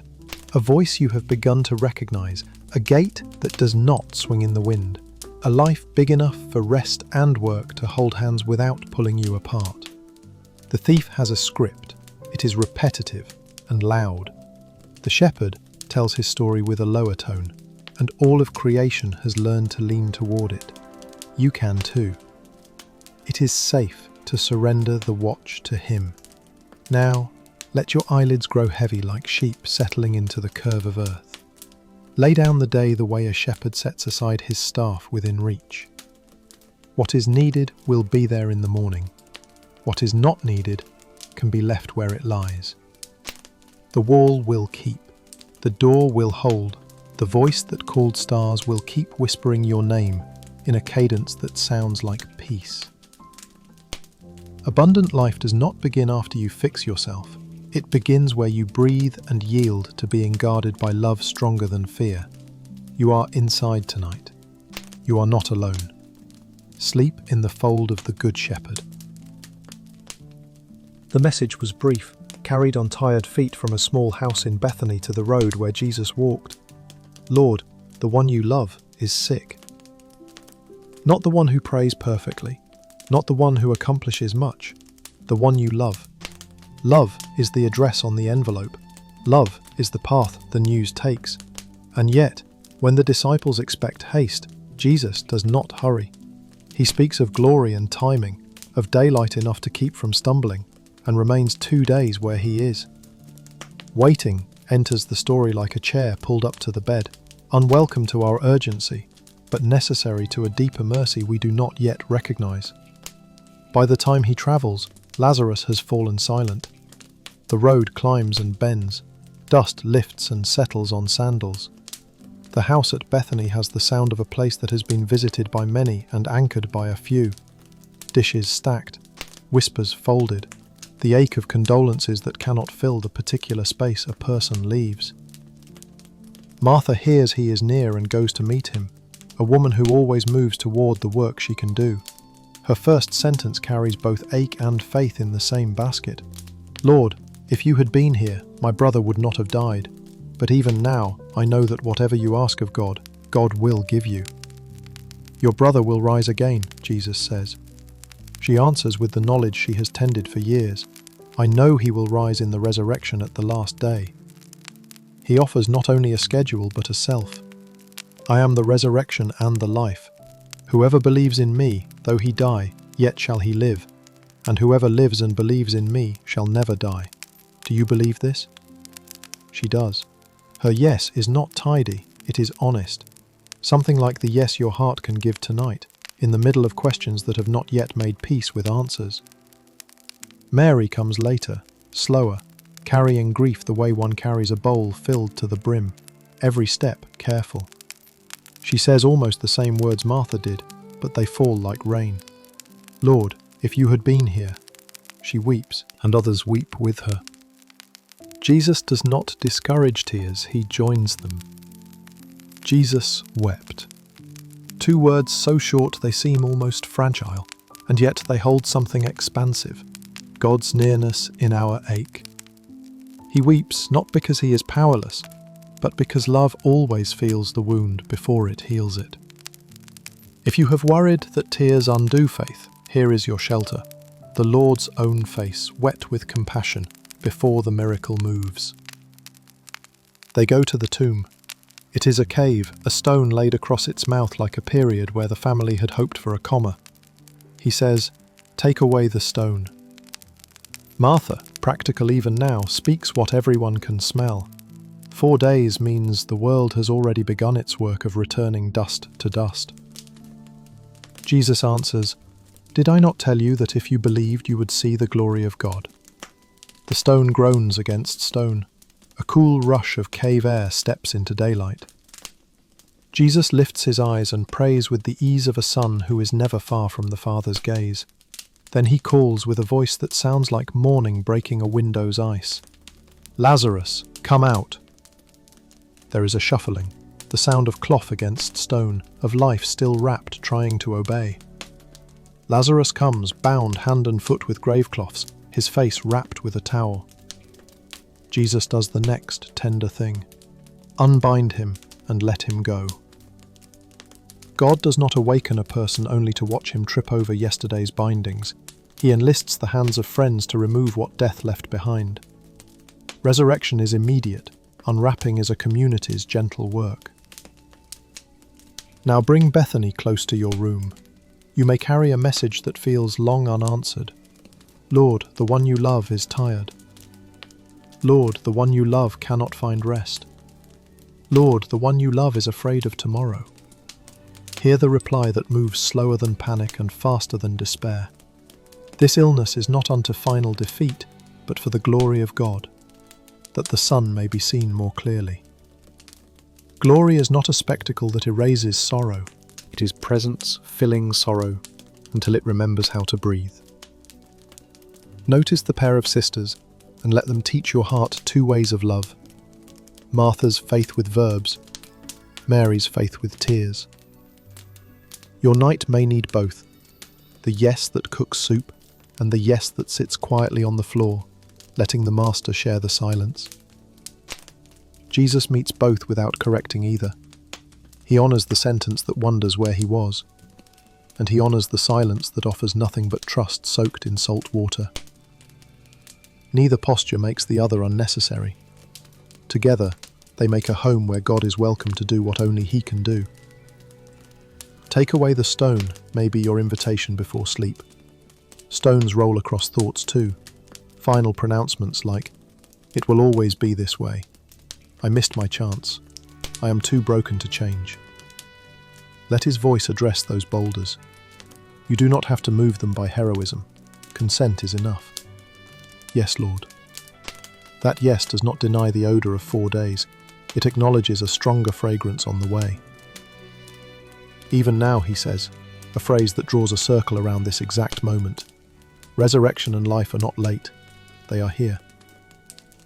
When he calls a name, it is never general. Lazarus is a mercy narrowed to a person. Imagine your own name carried on the same breath, spoken not as an agenda but as an awakening. What will rise at his word may not look dramatic. It might be the first quiet appetite for hope you've felt in weeks. It might be the loosening of an old knot in your stomach. It might be the courage to let someone help untie what shame taught you to hide. Unbind him, he says. Let others near enough to unwind the linen from your steps. Freedom is personal and communal, a gift given, a gift tended. There are people in John's story who watch and believe, and there are others who feel threatened by joy and plot its undoing. Both still exist around you. Let belief have the first and last word in your night. Plotters have no jurisdiction over your sleep. Their plans cannot follow you into the fold of the shepherd or the porch of Bethany where friends laugh again. You do not need to anticipate every argument against your peace. Peace is not a debate to win. It is a person who stays. Perhaps you fear the waiting most, the 2 days, the 4 days, the long stretch when nothing seems to change but everything inside you is quietly cracking. The gospel does not pretend that waiting is easy. It insists that waiting is not empty. Inside delay, the Lord gathers witnesses, prepares hearts, aligns moments, so that when the stone rolls, the light reaches farther than a single household. Your small room is part of a larger Bethlehem and a larger Bethany. The story cares for you and for those who will be warmed by the miracle of your rest. As you settle, Imagine the stone being moved from the mouth of your chest. Cool air enters. A prayer someone else prayed for you from far away drifts in like pine at winter windows. The Lord lifts his eyes over you, not to find strength, but to share the love that is always happening between father and son, a love you are now inside. He calls your name, not loudly, but with the strong gentleness of one who knows graves do not resist him. Let your spirit shuffle toward that sound, even wrapped. Let the unbinding be tomorrow's work with trusted hands. Tonight, it is enough to breathe at the cave's edge and feel the world again.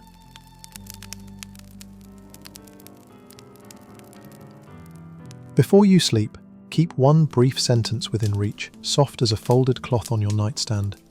Jesus wept. It is the pledge that your tears are not strangers to God. Keep another beside it, steady as morning coffee. Lazarus, come out. It is the promise that love does not leave you where sorrow laid you down. Between the two, tears and calling, rest opens like a door in the dark, and you step through without hurry. Lay your head down now, beloved. The tomb is not your address. The voice that holds galaxies has spoken your name. Unseen hands are already loosening what bound you, and the one who wept with friends will keep watch beside your bed until day returns, gentle and sure. Evening gathers in Bethany with the kindness of a familiar kitchen. Lamps are trimmed, shadows take their places like friends who know where to sit. In a home that has recently learned laughter again, a table is set. Bread is torn, voices weave, the ordinary miracle of shared food hums. Lazarus reclines there, the once silent one now a breathing testimony between bites. Martha moves with practiced grace, the choreography of service becoming a prayer her hands understand. Gratitude has turned the house into a small cathedral, no stained glass, only warm clay and warm hearts. Mary enters carrying a jar, its neck narrow, its belly full of something saved for future sorrows or future joys. Nard, deep and costly, harvested far away, concentrated like a lifetime of careful choices. She kneels where love taught her to kneel before, near the feet that did not step away from grief, near the steps that climbed to a tomb and called a brother's name. The jar shivers in her hands, then it opens. The room receives a river of fragrance so strong it seems to pour light along the floor. She does not measure, she does not dab. She gives as if she has discovered a math that exists only in the kingdom. Emptied equals full. There are always two ways to breathe in a room like this, through gratitude or through calculation. One voice counts coins and outcomes, weighing perfume against what could have been. The other voice, quieter and more durable, recognizes that something holy and timely is happening, a preparation woven into tenderness. Jesus defends the offering not to shame the critic, but to protect the moment. Leave her alone, he says, and the sentence builds a sanctuary around extravagant love. The house keeps its perfume, the story keeps its meaning. Worship here is not a performance, it is a release. Let your night borrow the posture of that pouring. You have jars you keep, attention, time, affection carefully capped to survive difficult weeks. What if rest, tonight, is a kind of anointing? A deliberate uncapping of what you held tight, not to waste it, but to place it on the one whose nearness makes everything smell like tomorrow's hope. You do not have to calculate who deserves your gentleness. You place it on Jesus, and he spreads its fragrance through rooms you cannot reach. Other hearts, other pains, other futures, shaped by the overflow of what you gave. News travels like wind over Springfields, and soon Jerusalem hums with a rumour that has breath and pulse. Lazarus lives, and the teacher is on his way. The city's gates open to a procession stitched together by borrowed branches and borrowed words. Palm fronds sway, cloaks fall like small carpets over dust. Children shout the name that means rescue. Old men mouth it with the ache of remembered promises. Hosanna! Blessed is he who comes in the name of the Lord. A young donkey carries him, and the vision of humility rides through the ambition of a capital like a stream through granite, soft, persistent, unstoppable. He does not seize a throne, he fulfills a picture his people have sung for centuries. Power, redefined, arrives low enough for children to touch. In the gentleness of the colt, see a saviour who will not trample bruised reeds or quench faint flames. The crowd wants a rescue shaped like empire. He brings a rescue shaped like seed, small, surrendered, certain. You may prefer big answers, swift clarities. Tonight he invites you to rest in quieter victory, the kind that does not need to shout to change the weather of a soul. After the procession, some Greeks, travellers who know how to ask for wisdom in many languages, approach Philip with a simple longing that sounds like the first line of a prayer. "Sir, we wish to see Jesus." Your heart knows that sentence. It is the reply to 100 lesser desires. It is the distilled thirst under many plans. Jesus hears it, and the room tilts toward a deeper hour. "The hour has come for the Son of Man to be glorified," he says. And then he gives them a parable that fits in a palm. Unless a grain of wheat falls into the earth and dies, it remains alone. If it dies, it bears much fruit. Surrender, in his mouth, is not defeat, it is fertility. The grain that holds itself stays unbroken and unmultiplied. The grain that releases itself into dark soil becomes a harvest for strangers. You can feel the wisdom lean toward your own clenched places. The tight fist never loses, it simply never grows. Rest, this very night, may be your field. "Into your hands," you whisper, placing one concern, one fear, one plan in the ground of God. You do not bury it to forget, you sow it to trust. Growth will be hidden and slow and certain. A voice answers his prayer, thunder to some, an angel to others, the Father honouring the Son's path. Glory will not detour around the cross. It will pass through and make even the shadow luminous. Jesus speaks of being lifted up, drawing all to himself, arms extended not in scolding, but in embrace wide enough to gather the world's distances into one mercy. The crowd fumbles with prophecies and expectations, trying to square forever with a lifted life. He does not untangle every knot. Instead, he offers a lamp for their feet. Walk while you have the light, lest darkness overtake you. While you have the light, believe in the light, that you may become sons of light. Take that counsel into your bed like a small lantern cupped against wind. Walk in the light you have. You do not need tomorrow's map to sleep tonight. The light you have is enough. A sentence from Scripture that still warms. A memory of rescue that refuses to fade.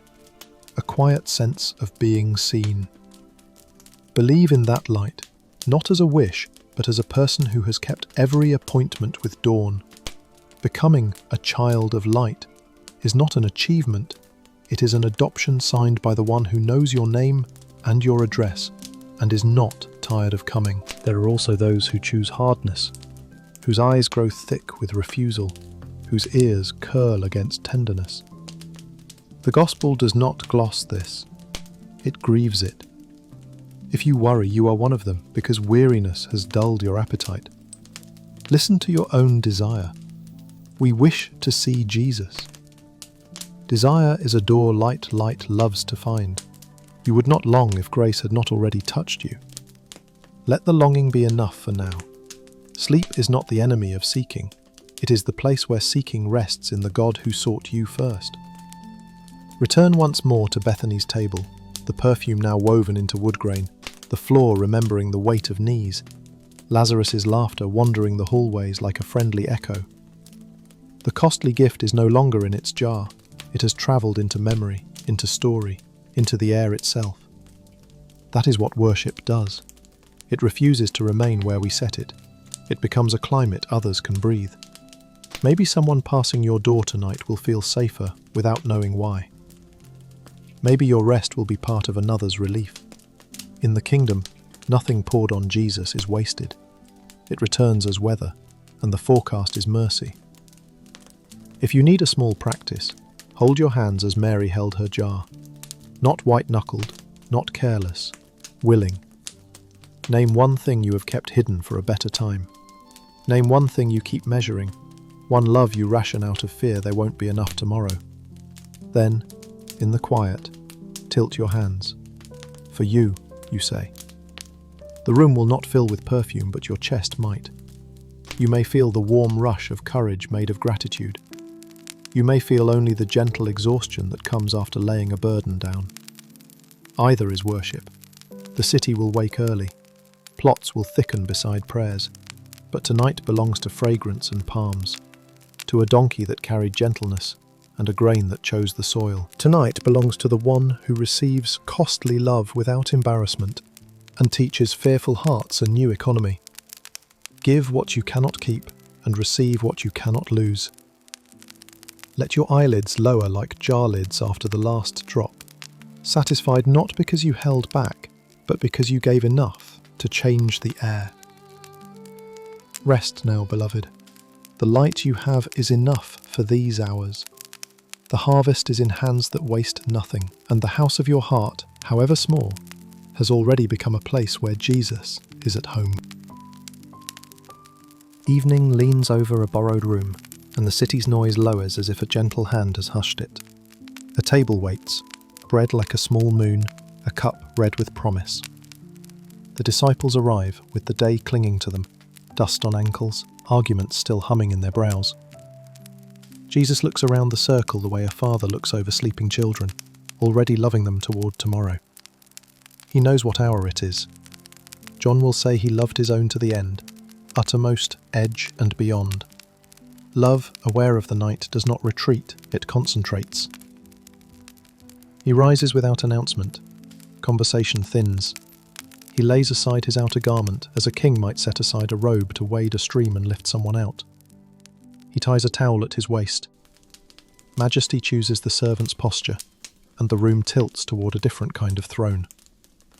A basin gleams near the door, ordinary, often ignored. He pours water. The sound is rain in a quiet dish. Knees bend.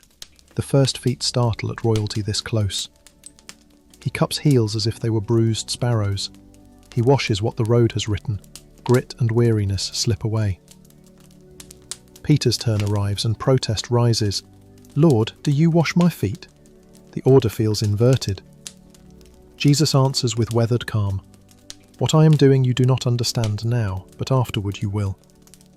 Afterward is a gift. It relieves us of mastering meaning before receiving mercy. Peter grasps at control. "You shall never wash my feet." Jesus replies, "If I do not wash you, you have no share with me." Then Peter, beautiful in overcorrection, opens every door. "Not my feet only, but also my hands and head." Jesus smiles with teacherly gentleness. The one who has bathed needs only to wash his feet. He is completely clean. There is theology tucked in a towel. The word has made you clean. You still need nightly rinsing where the road touches you. Salvation is bath. Discipleship is regular water. He moves around the circle. Consider the feet he holds. Fishermen's, tax collectors, zealots. Thomas mapping distances with steps. John steady as a beloved son leaning close. And Judas's too. No heel ignored though a bargain bruise. The basin makes no exceptions. If your sleep is haunted by failure, hear this. The Lord washed the feet that would walk away before dawn. He dresses again and returns to the table. "Do you understand what I have done to you?" he asks, not with quiz edges but blessing softness. "You call me teacher and Lord, so I am. If I then, your Lord and teacher, have washed your feet, you also ought to wash one another's feet. The kingdom's ladder lowers, greatness kneels. Love becomes a rhythm available to anyone willing to stoop. I have given you an example, that you also should do as I have done. Example, not a scene to admire once a year, but a pattern to trace at home, a glass placed at a tired elbow, a text that takes grit off another's day, a silence that shields rather than shames. Blessed are you if you do them. Blessing attends doing, not mere knowing. Yet he does not pretend the circle is simple. He speaks of a heel lifted against him, Scripture finding its address at their table. The room tightens. Each voice whispers, "Is it I?" Because self-knowledge is a dim mirror at night. He dips a morsel and gives it to Judas. Affection that makes exit heavy. What you are going to do, do quickly. Sometimes love releases, honouring even a terrible freedom. Judas departs. Night seems to follow him down the stairs. Jesus will not let darkness have the last word. "Now is the Son of Man glorified," he says. the bright weight of God arriving by self-giving. Then a new commandment, fresh as water. Love one another. Just as I have loved you, you also are to love one another. The measure is not mood, it is his towel. By this the world will recognize the family likeness. Peter reaches for courage. Lord, where are you going? I will lay down my life for you. He means it as much as evening allows. Jesus answers with truth that holds rather than humiliates. Will you lay down your life for me? Before the rooster crows, you will deny me 3 times. He names the fracture without withdrawing affection. Love tells the truth and keeps the chair open. Bring this room into yours. Your day has written dust on you. Thin layers of hurry, the sand of small irritations, the grit of words you wish you could edit back. Imagine the Lord kneeling at the edge of your bed. There is no rush in him. He holds your foot. His posture tells the story. I came not to be served, but to serve. He washes away what clings and leaves what is you. The water is not cold shame, it is warm relief. You do not have to analyze to receive. Let the basin be lullaby. Water poured, towel pressed, ankle lifted, heel cupped, soul clean. Breathe with the rhythm. Let him tend the part of you that touched the road, daily places, and feel heaviness slide toward peace. When he is finished, you are not a project. You are a guest, honoured by a host who refuses to sit until you are at ease. Then the example becomes yours to keep. Perhaps washing feet tonight means forgiving a sentence that pricked you today. Perhaps it means setting your phone down and listening full-faced to someone who needed it. Perhaps it means speaking one kind word to yourself you would gladly give a friend. Foot washing is love made ordinary, and ordinary is where most hearts gather dust. Before you sleep, hear the new command, the way waves hear the moon, an unseen pull you can trust. Love as you have been loved, towel, basin, patience, truth. If failure wakes you before dawn, remember the rooster is not judge, it is clock. Morning will not condemn Peter. It will give him a beach where restoration sizzles beside charcoal. Tonight, rest in a love already planning your mending. Lay your head down now. The basin is empty, the towel folded, the cup still. The one who served you first keeps watch. He loves his own to the end, and end in his vocabulary means all the way through. Let that be the last water on your feet, the word whispering clean over your weary places until sleep finds you, gentle and sure. Night sometimes feels like a hallway with many doors, each one marked with a worry. You try a handle, it sticks. You try another, it opens to the same thought, just wearing a different coat. In the upper room, Jesus begins to speak into that hallway, and the first words hang like a lantern in your palm.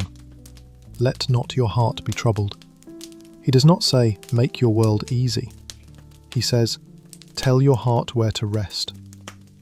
Believe in God, believe also in me. Trust is the bed where a troubled heart finally remembers how to lie down. In my Father's house are many rooms, he continues. If it were not so, would I have told you that I go to prepare a place for you? Hear the word many as spaciousness, wider than your fears. This is not an estate with velvet ropes. It is a home with lights on, doors open, beds turned down. A place personalised with the care of someone who knows your favourite quiet and your preferred view. He goes to prepare not because heaven needs renovation, but because love likes to arrange the pillows for the one it loves. Preparation is hospitality with your name on it. And if I go and prepare a place for you, I will come again and take you to myself. Not merely I'll meet you there, but I will come and carry you. The destination is a person, that where I am, you may be also. Heaven begins wherever Christ is near. Your room tonight can borrow its address. When the hallway of doors feels long, remember the hand that will not let you lose your way. He is not a map left on a table. He is a guide who walks back along the road to find you. Thomas, brave in honesty, says what many hearts whisper. Lord, we do not know where you are going. How can we know the way? Jesus answers without diagrams. I am the way and the truth and the life. Way, a path with footprints. Truth, a centre that does not wobble. Life, the pulse behind every mercy. You do not need to see the whole route. You need to keep company with the one who is the road under your feet. In the night, let your breathing become travel. Steady, simple, attentive to presence rather than to distance. Philip asks for what every soul aches to see. Lord, show us the Father, and it is enough for us. Jesus invites him into a nearness deeper than sight. Whoever has seen me has seen the Father. To watch Jesus is to watch the heart of God run unhidden. Healing that does not hurry past the wounded, words that do not bruise, tears that dignify grief, strength that kneels without losing authority. If you worry what God is like, return to this face, gentle, firm, welcoming. Enough, Philip says. Enough, your heart may finally echo. Then promises begin to gather like soft blankets stacked on a chair for guests. Whatever you ask in my name, this I will do, that the Father may be glorified in the Son. In my name is not a code, it is the consent to ask aligned with his character. Mercy-shaped, truth-toned, love-driven. Prayer becomes a doorway that fits your shoulders. You can walk through it without stooping into shame. Ask, not as a beggar uncertain of reception, but as a child at home. If you love me, you will keep my commandments. Love does not merely admire, it imitates. But he does not leave you to produce strength out of thin air. I will ask the Father, and he will give you another helper, to be with you forever, the Spirit of truth. Another of the same kind. Helper, advocate, comforter, counselor, strengthener. The Spirit will not be an occasional visitor. He will make his home in you. You, who thought you were a hallway of worries, become a dwelling place for God. Not a rented room, a home. Jesus adds a sentence only tired people dare to believe. I will not leave you as orphans. I will come to you. Orphaned hearts carry themselves with guarded self-sufficiency. Don't need, don't ask, don't trust, survive. He speaks family into that posture. The Spirit will teach you all things and bring to remembrance what he said. Truth stored like grain in a barn, brought out at the hour you need it most. You do not have to memorize your way to peace. The helper knows the shelves and hands you bread at midnight. Judas, not Iscariot, asks a tender question. Why reveal yourself to us and not to the world? Jesus answers with a promise that folds around your pillow. If anyone loves me, he will keep my word, and my Father will love him, and we will come to him and make our home with him. Home. The word returns and decides to stay. The Trinity does not merely invite you into its house, it brings its house into you. Kitchen warmth, steady lamp, front door that recognizes your knock. Obedience in this light is not earning, it is an agreed-upon rhythm with the home you carry.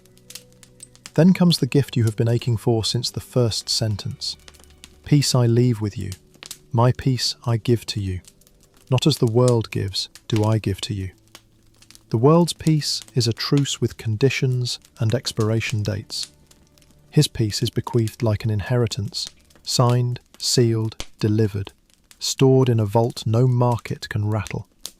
Let not your heart be troubled, neither let it be afraid. He is not scolding your nerves, he is steadying them with a stronger claim. He speaks of going away and coming back, of loving the Father and doing as the Father commands, so that the world may know love is the engine of his obedience. This is not resignation, it is resolve. Rise, let us go from here, he says, motion born from assurance, not anxiety. Even the walk into night is held by a promise already at work. Bring these sentences to your bed one by one, like keys placed on a nightstand, where you can reach them if you wake. Many rooms. There is space for all that you are and all you will become. Nothing in you surprises the architect. I will come to you. You are not left to navigate by stale instructions. The guide returns, again and again. Another helper. The Spirit does not clock out when you fall asleep. He keeps the lamp of remembrance burning softly. Our home with you. You are not merely visited, you are indwelt. Your chest is a lit doorway. My peace I give, peace as possession, not loan, as presence, not pause, as person, not placebo. If your mind wants a practice, let your room become the Father's house in miniature. Imagine a door down the hall with your name. Open it. Inside is a chair by a window, a bed already turned down, a book left open to the sentence that met you today. On the dresser, a small note in a familiar hand. Welcome home. Set your worries on the threshold like shoes.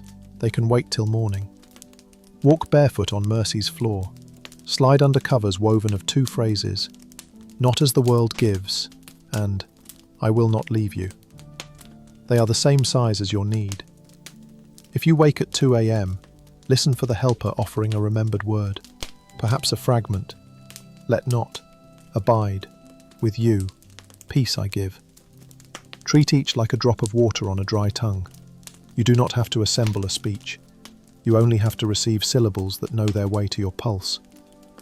When new worries knock, answer from inside. Occupied. Love is in residence. Some doors in the hallway will remain closed tonight. Not every problem becomes simple under moonlight. That is all right. The promise of rooms is not an evasion of life. It is the assurance that your life has already been welcomed home. You will walk back into the day from a place of belonging, rather than from a scramble to earn it. That changes how morning air smells. That changes what your hands choose to carry. For now, lean into the mattress as if it were the prepared place. Let every exhale be a small consent. Yes to being kept. Yes to a peace you did not manufacture. Yes to a helper who stays when you cannot stay awake. The hallway shortens. The lamp warms. The sentence returns and this time settles. Let not your heart be troubled. Night sets a slow rhythm outside your window, the kind of rhythm vines know as they climb a quiet trellis. In the upper room, after promises of peace and a home that does not leave, Jesus offers an image simple enough for tired hearts to hold. I am the true vine, and my Father is the vine dresser. The sentence arrives like moonlight on leaves, unhurried, sufficient, full of a wisdom that does not need to hurry to be true. You do not need a map tonight, you need a connection, not a sprint, but a staying. Every branch in me that does not bear fruit he takes away, and every branch that bears fruit he prunes, that it may bear more fruit. Pruning sounds like loss until love holds the shears. The vine dresser is not angry with the branch, he is attentive. He knows where weight drags sap away from sweetness, where shoots tangle and steal light from one another, where last season's success would, left to itself, choke next season's joy. Pruning is not punishment, it is rescue with a gentle blade. Think of the sentence that runs you ragged. Do more, prove more, be more. Snipped at the base, so your life can send strength to what actually matters. You are already clean because of the word I have spoken to you. Clean, the same root as pruned. The word has already been pruning you toward simplicity, away from the little tangles of pretense. Tonight, you are not asked to fix yourself into fruitfulness. You are invited to remain. Abide in me and I in you. Abide is a quiet verb. Stay, dwell, make your home. It is the opposite of performing exhaustion. A branch does not grip the vine white-knuckled. It rests its weight into the living wood and lets the sap travel. As the branch cannot bear fruit by itself unless it abides in the vine, neither can you unless you abide in me. You may feel the relief in that truth like warm air after rain. You are not designed to manufacture outcomes in isolation. Fruit is not forced by clenching. It appears as a natural consequence of union. Bring your day to this sentence and let it unclasp your hands. You can release the subtle panic of thinking everything depends on you. There is a life at work underneath your efforts, faithful as roots you cannot see. I am the vine, you are the branches. Identity settles with that clarity. You are not the vine, you are not the vine dresser. You are the branch, honoured, necessary, beautiful in season, dependent by design.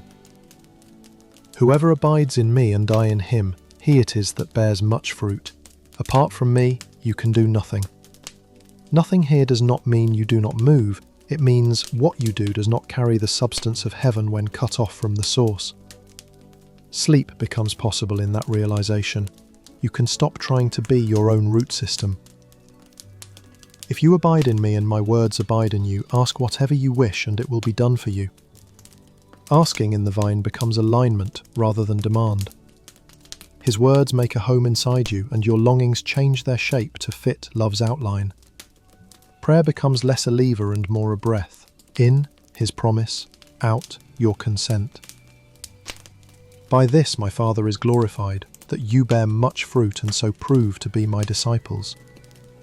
Fruit then is not a trophy, it is a language that says to anyone who tastes it, the vine is real. As the Father has loved me, so have I loved you. Abide in my love. Measure that, as, so. The flow of affection from Father to Son is the same kind that now rests on you. If you keep my commandments, you will abide in my love, he adds, not as a condition to earn, but as a path to remain. His commands are not wires, they are rails that keep you near the warmth of the engine. These things I have spoken to you, that my joy may be in you, and that your joy may be full. Joy here is not noise, it is fullness, like grapes heavy with sweetness, like lungs learning to inhale all the way to the bottom.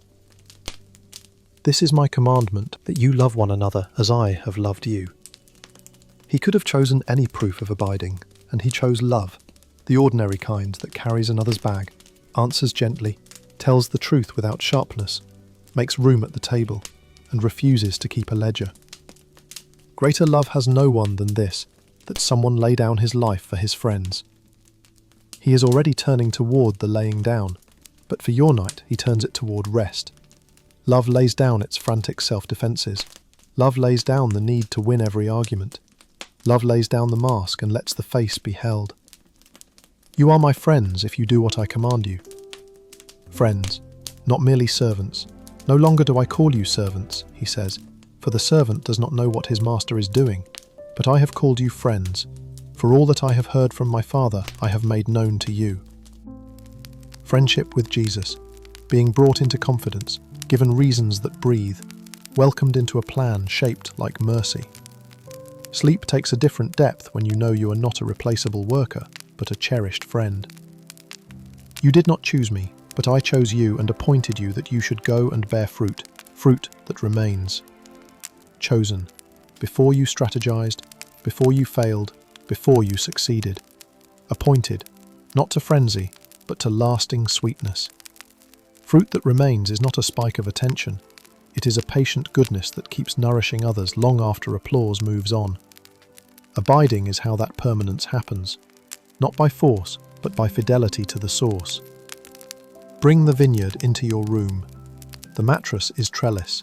Your breathing is the slow flow of sap. With each inhale, receive, as the Father loved me, so I have loved you. With each exhale, consent, I remain. If intrusive thoughts arrive, picture the vine dresser's careful hands. He does not hack, he trims with knowledge of where your life runs.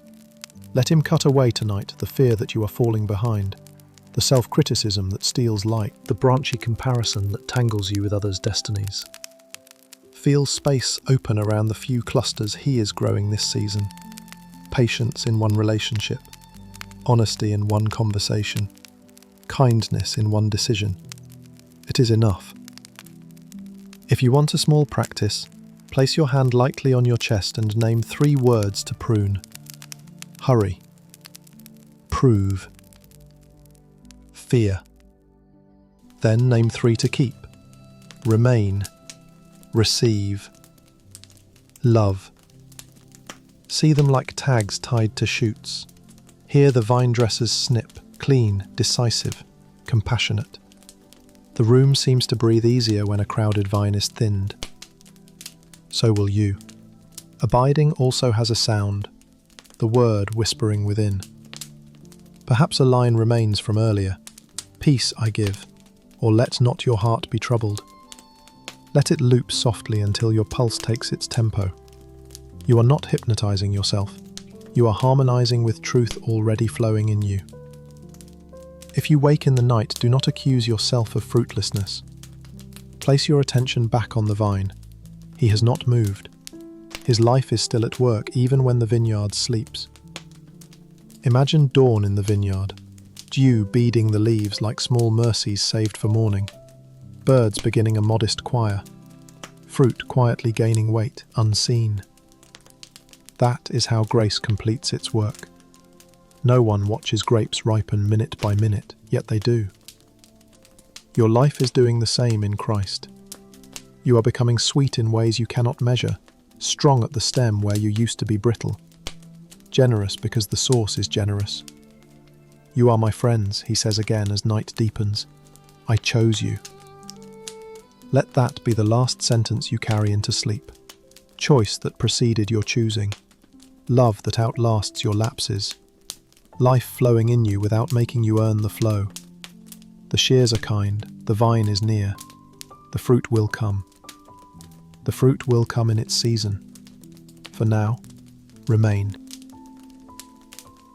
There are nights when thoughts scatter like birds startled from a field. You reach for one and another lifts. You call to one and the whole flock panics skyward. Jesus speaks into such nights with a calm that does not dismiss the flutter. He names it and offers shelter.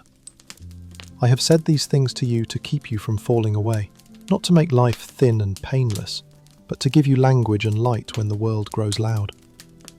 He does not hide the wind. He promises a place to stand in it. He tells his friends that hard hours are coming, misunderstanding wrapped in religious certainty, rooms that once felt safe becoming narrow, exiles happening at tables once familiar. It is not cruelty to warn. It is kindness that refuses to let pain arrive unnamed.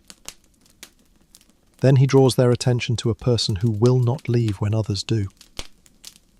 It is to your advantage that I go away, he says, and the sentence feels like a riddle until he completes it. If I do not go away, the helper will not come to you, but if I go, I will send him to you. The Spirit will not be a guest with a suitcase. He will be home within you. Helper, comforter, advocate, the one who remembers everything you fear forgetting, the one who teaches in tones your heart can hear, the one who stands beside you in the courtroom of your thoughts and says, "Beloved," when other voices say, "Guilty." He will speak of sin truthfully, not to crush but to free, of righteousness, not as ladder but as gift, of judgment, not to make you cower, but to announce that the accuser has already been judged. The Spirit moves the furniture of your inner life until there is space for joy to sit down without apology. I still have many things to say to you, Jesus admits, but you cannot bear them now. He does not dump truth like cargo. He carries it with you at your pace. When the Spirit of truth comes, he will guide you into all truth. Guide, not push. Into, not onto. All truth, not every fact, but the living centre around which facts find their meaning. He will speak what he hears from the heart of God, and will rehearse Jesus to you until the Saviour's voice is the most familiar sound in your soul. He will take what belongs to Christ, peace, sonship, courage, a future, and deliver it to you like bread still warm. Jesus uses an image gentle enough for night, a little while and you will not see me, and again a little while and you will see me. The disciples whisper questions, and you have whispered them too. What does little while mean? How long is hope supposed to wait? He answers with the rhythm of a woman in labour, sorrow contracting into pain, then joy opening like morning, and the memory of the ache dissolving in the presence of the child. He does not deny the pain. He promises the joy that makes it small by comparison. You will be sorrowful, he says, honesty clear as winter air, but your sorrow will turn into joy. Not be replaced, turned, transfigured, rethreaded with meaning. Therefore you now have sorrow, but I will see you again, and your heart will rejoice, and no one will take your joy from you. No one, no rumour, no market, no diagnosis, no delay. Joy here is not a mood that needs good weather. It is a possession guarded by God. Imagine holding it the way you would hold a small, steady lantern. Winds can hiss, its flame still holds. You do not have to protect it with clenched fists. You shelter it by staying near the one who lit it. He speaks of prayer again because sorrow makes mouths forget how to ask. In that day you will ask the Father in my name, not as strangers, not as interns hoping for approval, but as children coming through the front door. The Father himself loves you, Jesus says, and every orphan-leaning instinct in you needs that sentence like lungs need air. You do not negotiate your way to affection. It meets you in the hallway. Ask, and you will receive, that your joy may be full. Sorrow shrinks rooms, joy opens windows. He speaks plainly now, and relief flickers across the disciples' faces. "Ah, now you are speaking clearly," they say. He answers gently, "Do you now believe?" Then he names the fracture no one wants to face. "Behold, the hour is coming, indeed it has come, when you will be scattered, each to his own home, and you will leave me alone." Scattered, like your thoughts when worry pecks, like friends when fear shouts, like plans when storms arrive early. Yet he does not place shame on their shoulders. He adds the sentence that steadies midnight. "Yet I am not alone, for the Father is with me." Read that slowly over your bed. You may be scattered by news, by delays, by the small failures that make your chest tight, but you are not alone. The one who was about to walk into the darkest corridor did so with a companionship that could not be stripped. The Father with me. And in him, that companionship becomes yours. The Spirit within you makes this certainty current, not sentimental. You can whisper at 3 a.m., "I am not alone." And the words do not bounce off the ceiling, they settle, they keep. Then the sentence that belongs above every door and under every pillow. "I have said these things to you, that in me you may have peace. In the world you will have tribulation, but take heart, I have overcome the world." In me. Peace is not stored in your circumstances, it is stored in a person who does not leak. In the world. He refuses to sell you cotton candy comfort. You will have pressure, squeezing, the sense that time is short and resources smaller. But take heart.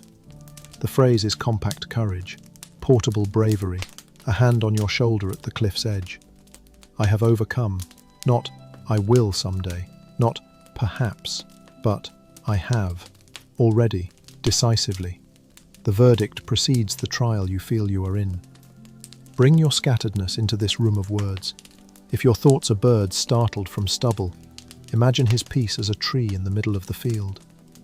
One by one, they return, not because you chase them, but because a place exists to land.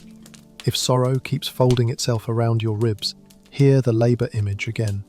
There is someone with you who counts the contractions and whispers, "Hold my hand, breathe. Joy is real and near." If prayer feels like knocking on a neighbour's door at an odd hour, remember, it is the Father's house, and you are not a trespasser. Your name is on the mailbox. For a small practice, lay a hand lightly on your chest and name the 3 most scattered pieces of your day. Say them out loud if you can bear it, or in your heart if words feel heavy. After each, speak the short answers Jesus offers. Helper, joy no one can take, overcome. Let them braid slowly into a cord you can hold, not a rope to climb, but a tether that keeps you from drifting. If tears rise, let them. Remember the 2-word benediction from Bethany. Jesus wept. The Spirit does not shush your crying, he translates it. Groan becomes prayer. Silence becomes sanctuary. If laughter visits because a memory softened, welcome it too. Joy and sorrow are not rivals here. Joy is sorrow's redeemed future, arriving early to keep you company. When sleep leans in, let your last breaths take the cadence of his promise. Inhale, in me. Exhale, peace. Inhale, in the world. Exhale, tribulation. Inhale, take heart. Exhale, I have overcome. The night may still carry the hum of distant troubles, but your bed has become a small Galilee, where the wind hears his voice and remembers how to hush. You are known, understood, accompanied. The helper keeps the lamp low. Your joy is guarded by a stronger hand than yours, and courage is not something you deserve, it is something you receive. Sleep now, beloved. Scattering is not the end of the story. Being understood is. And over every door you will walk through tomorrow, an unseen banner already hangs. Take heart. It is the kind of night when breath shows in the cool, and words feel larger than the room that holds them. After the promises and the warnings, after the towel and the cup, Jesus lifts his eyes. The disciples recognize the posture. It is how he looks at the Father when he wants them to overhear love. This is not a speech given at people. It is a prayer shared with friends, a door opened so they can see the heart that has carried them this far. Father, the hour has come. Hours have come and gone before, healing hours, teaching hours, quiet hours on hillsides, but this hour has a capital letter. He asks for glory, not as a crown to hoard, but as a radiance to reveal the Father's kindness. Glorify your Son, that the Son may glorify you. Love reflects love the way a lake returns the sky. Even in the shadow of arrest, there is no scramble, no panic, only the assurance of a purpose older than fear. Eternal life, he says, is not a calendar without end. It is knowing you, the only true God, and Jesus Christ whom you have sent. Knowing as living, not merely learning. He speaks of finishing the work given him, and the word finish settles like a soft seal on a letter. The day ahead will hold nails and thorns, but the deeper completion is already in his mouth. He asks to be restored to the glory he shared before the world had mornings. The disciples hear it and do not understand entirely. You may not either. It is enough to know you are listening to a son remember home. Then his voice turns toward the men in the room and toward you, tucked into the future he could already see. I have manifested your name to the people you gave me out of the world. Name here is not syllables, it is character, presence, the way God moves, steadfast love and faithful truth. He says they were the Father's and were given to him. He says they have kept the word. He is generous with them, the way love is generous with those who are still learning how to be brave. They have believed that you sent me. He does not catalogue their failures, he names their yes. I am praying for them, he says. Hear the simplicity, not for crowds or causes in this moment, but for people with sandal dust and shy hope. Holy Father, keep them in your name, which you have given me, that they may be one, even as we are one. Keep, like a hand around a flame in the wind, in your name, as in your character, your sheltering reality, that they may be one, unity not as uniformity but as harmony, many notes held by one strong chord. You can fall asleep under that request. The Son asked the Father to keep you, and the Father is not forgetful. While I was with them, I kept them, I guarded them. Guarded is the word a shepherd uses in wolf country. He remembers the one who was lost, the sorrow already received. He does not edit the story to spare himself sadness. He entrusts it to the Father with honest eyes. Now I am coming to you, he continues, and he asks that his joy be fulfilled in them. Joy fulfilled, in you, full measure, not a sip. There is a joy that does not evaporate when lamps go out. It is his, and he means to share it. I have given them your word, and the world has hated them because they are not of the world. Not of the world is not arrogance. It is belonging elsewhere, oxygen from a different air. He does not ask that the Father take them out of the world. He asks for protection within it. Keep them from the evil one. This is a night prayer worth memorizing for the dark. Keep, protect, guard. You are not being trained to escape. You are being taught to be kept. Sanctify them in the truth. Your word is truth. Sanctify, set apart, the way you set aside clean linen for a guest room, for a purpose kind and holy. The truth is not an instrument to strike others with. It is a warmth that clarifies, a light that makes walking safe. As you sent me into the world, so I have sent them into the world. Sentness does not cancel rest. It gives rest a reason. You sleep not to hide from the world, but to be strengthened to love it the way he did. Near, gentle, unafraid of need. For their sake I consecrate myself, that they also may be sanctified in truth. He dedicates himself like an offering, stepping fully into the hour, so that you might be set free from the hours that tried to own you. Then the prayer widens its arms until it holds centuries. I do not ask for these only, but also for those who will believe in me through their word. He is praying for future believers. He is praying for you. You are in the room because his love invited your name into his mouth. That they may all be one, he says again, just as you, Father, are in me, and I in you, that they also may be in us. In us, inside communion, not orbiting outside it. Unity becomes witness, so that the world may believe that you have sent me. The glory you gave me, I have given to them. He shares radiance the way a fire shares heat. I in them and you in me, that they may become perfectly one, so that the world may know that you sent me and loved them even as you loved me. Even as, the Father's love for the Son becomes the measure of the Father's love for you. Rest cannot get deeper than that sentence. Father, I desire that they also, whom you have given me, may be with me where I am, to see my glory. Desire. He wants you near. Heaven is not only his will, it is his wish. He wants your eyes to have the joy of seeing fully what your heart trusts now by faith. O righteous Father, even though the world does not know you, I know you, and these know that you have sent me. Knowing is the quiet of being recognized. He finishes with a promise still happening. I made known to them your name, and I will continue to make it known, that the love with which you loved me may be in them, and I in them. Now let the prayer become your blanket. Kept, place that word over your chest. Guarded, place it over your thoughts. Sanctified, lay it over your habits like fresh linen. You are not left to defend your own peace with thin fences. The Son has asked for the Father's keeping, and the Spirit within you keeps that request current in the hours you do not manage. If you worry about unity, of your own divided self, of a family with frayed edges, of a church with tired debates, hear that they may be one, as a gift to receive, before it is a task to attempt. Unity begins inside the love that holds Father and Son, then overflows into people humble enough to be held together by something greater than opinion. You do not have to fix the whole. You can welcome the chord into your small song. Forgive, listen, bless, defer, tell the truth gently, refuse contempt.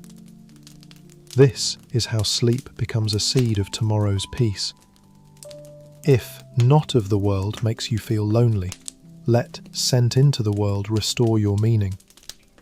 You are not an exile without address. You are an envoy with a home. The difference is everything. You can love without fear of losing your center, because your center is not portable, it is indwelt. I in them, he said, into your very breathing. If shame whispers that you are not the sort of person the Son would pray for, recall that he washed Judas's feet and called Peter friend on the edge of betrayal. His intercession is not throttled by your inconsistency. It is anchored in his own obedience, his consecration for your sake. He prays better than you fail. And if you wake in the night, borrow a fragment from his prayer and hold it like a bead. Keep them, or that they may be one, or the love you loved me with, in them. Repeat it until your pulse learns the cadence. The high priest is still praying. Your little echo will find its place inside his great voice.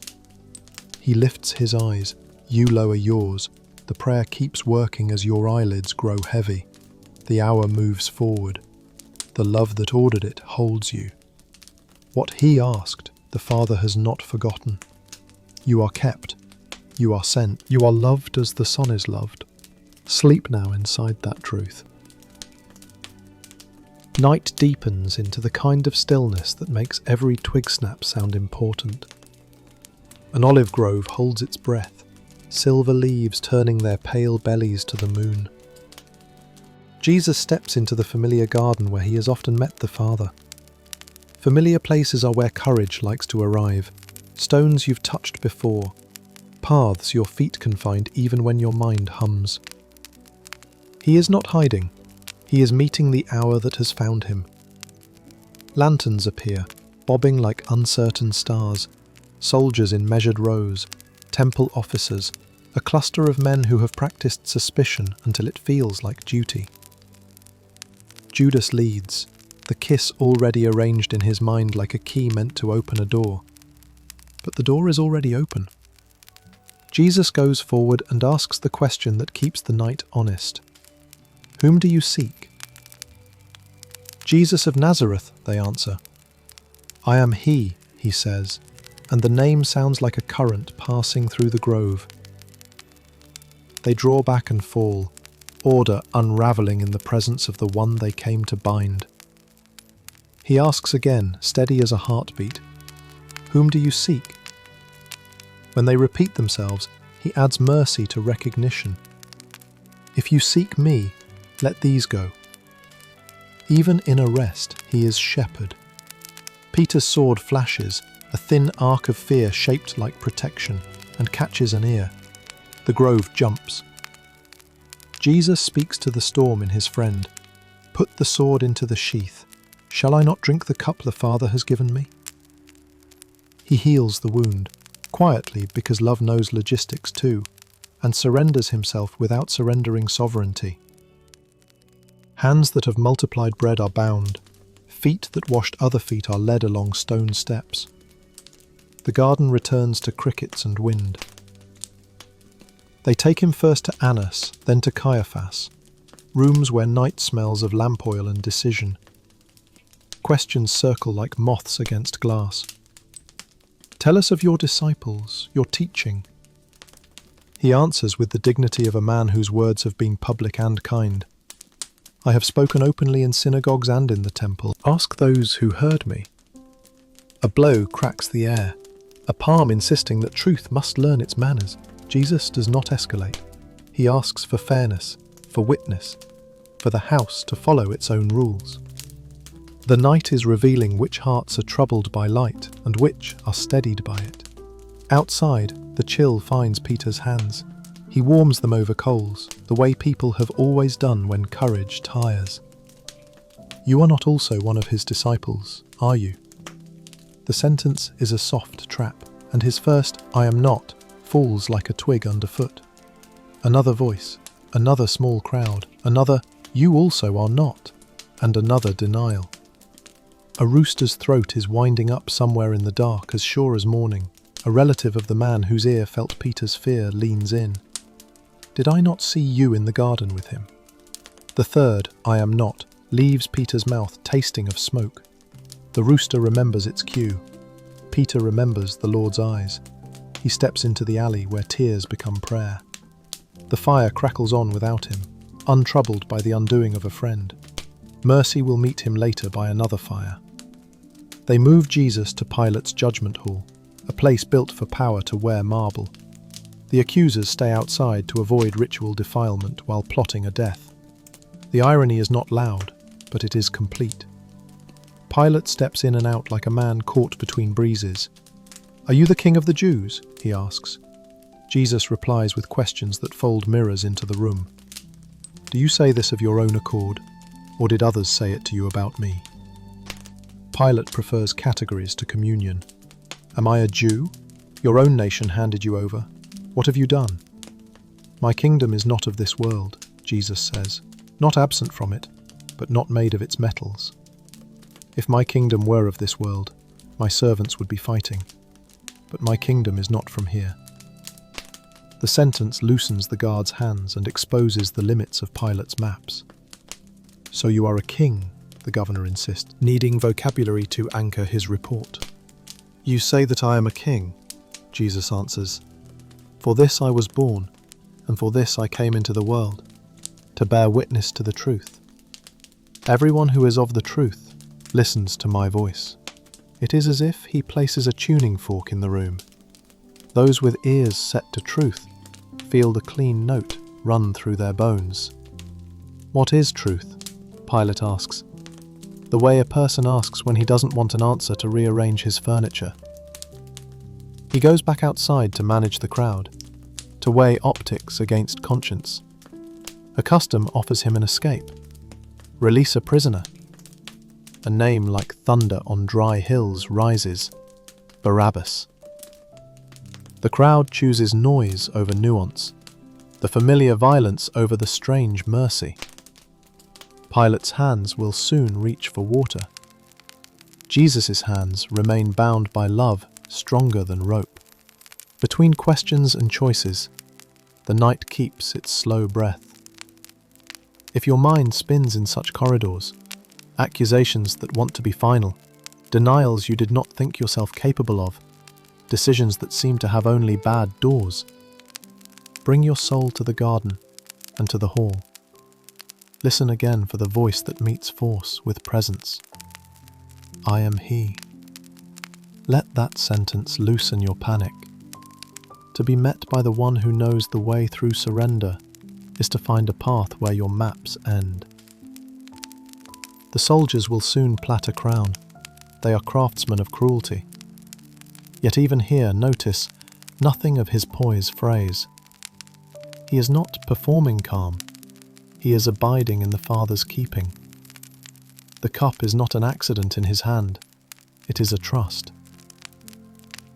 If you fear the cup in your season, the one you did not choose, the one that must be drunk in faithful sips, know that he has already walked the slow path of consent ahead of you.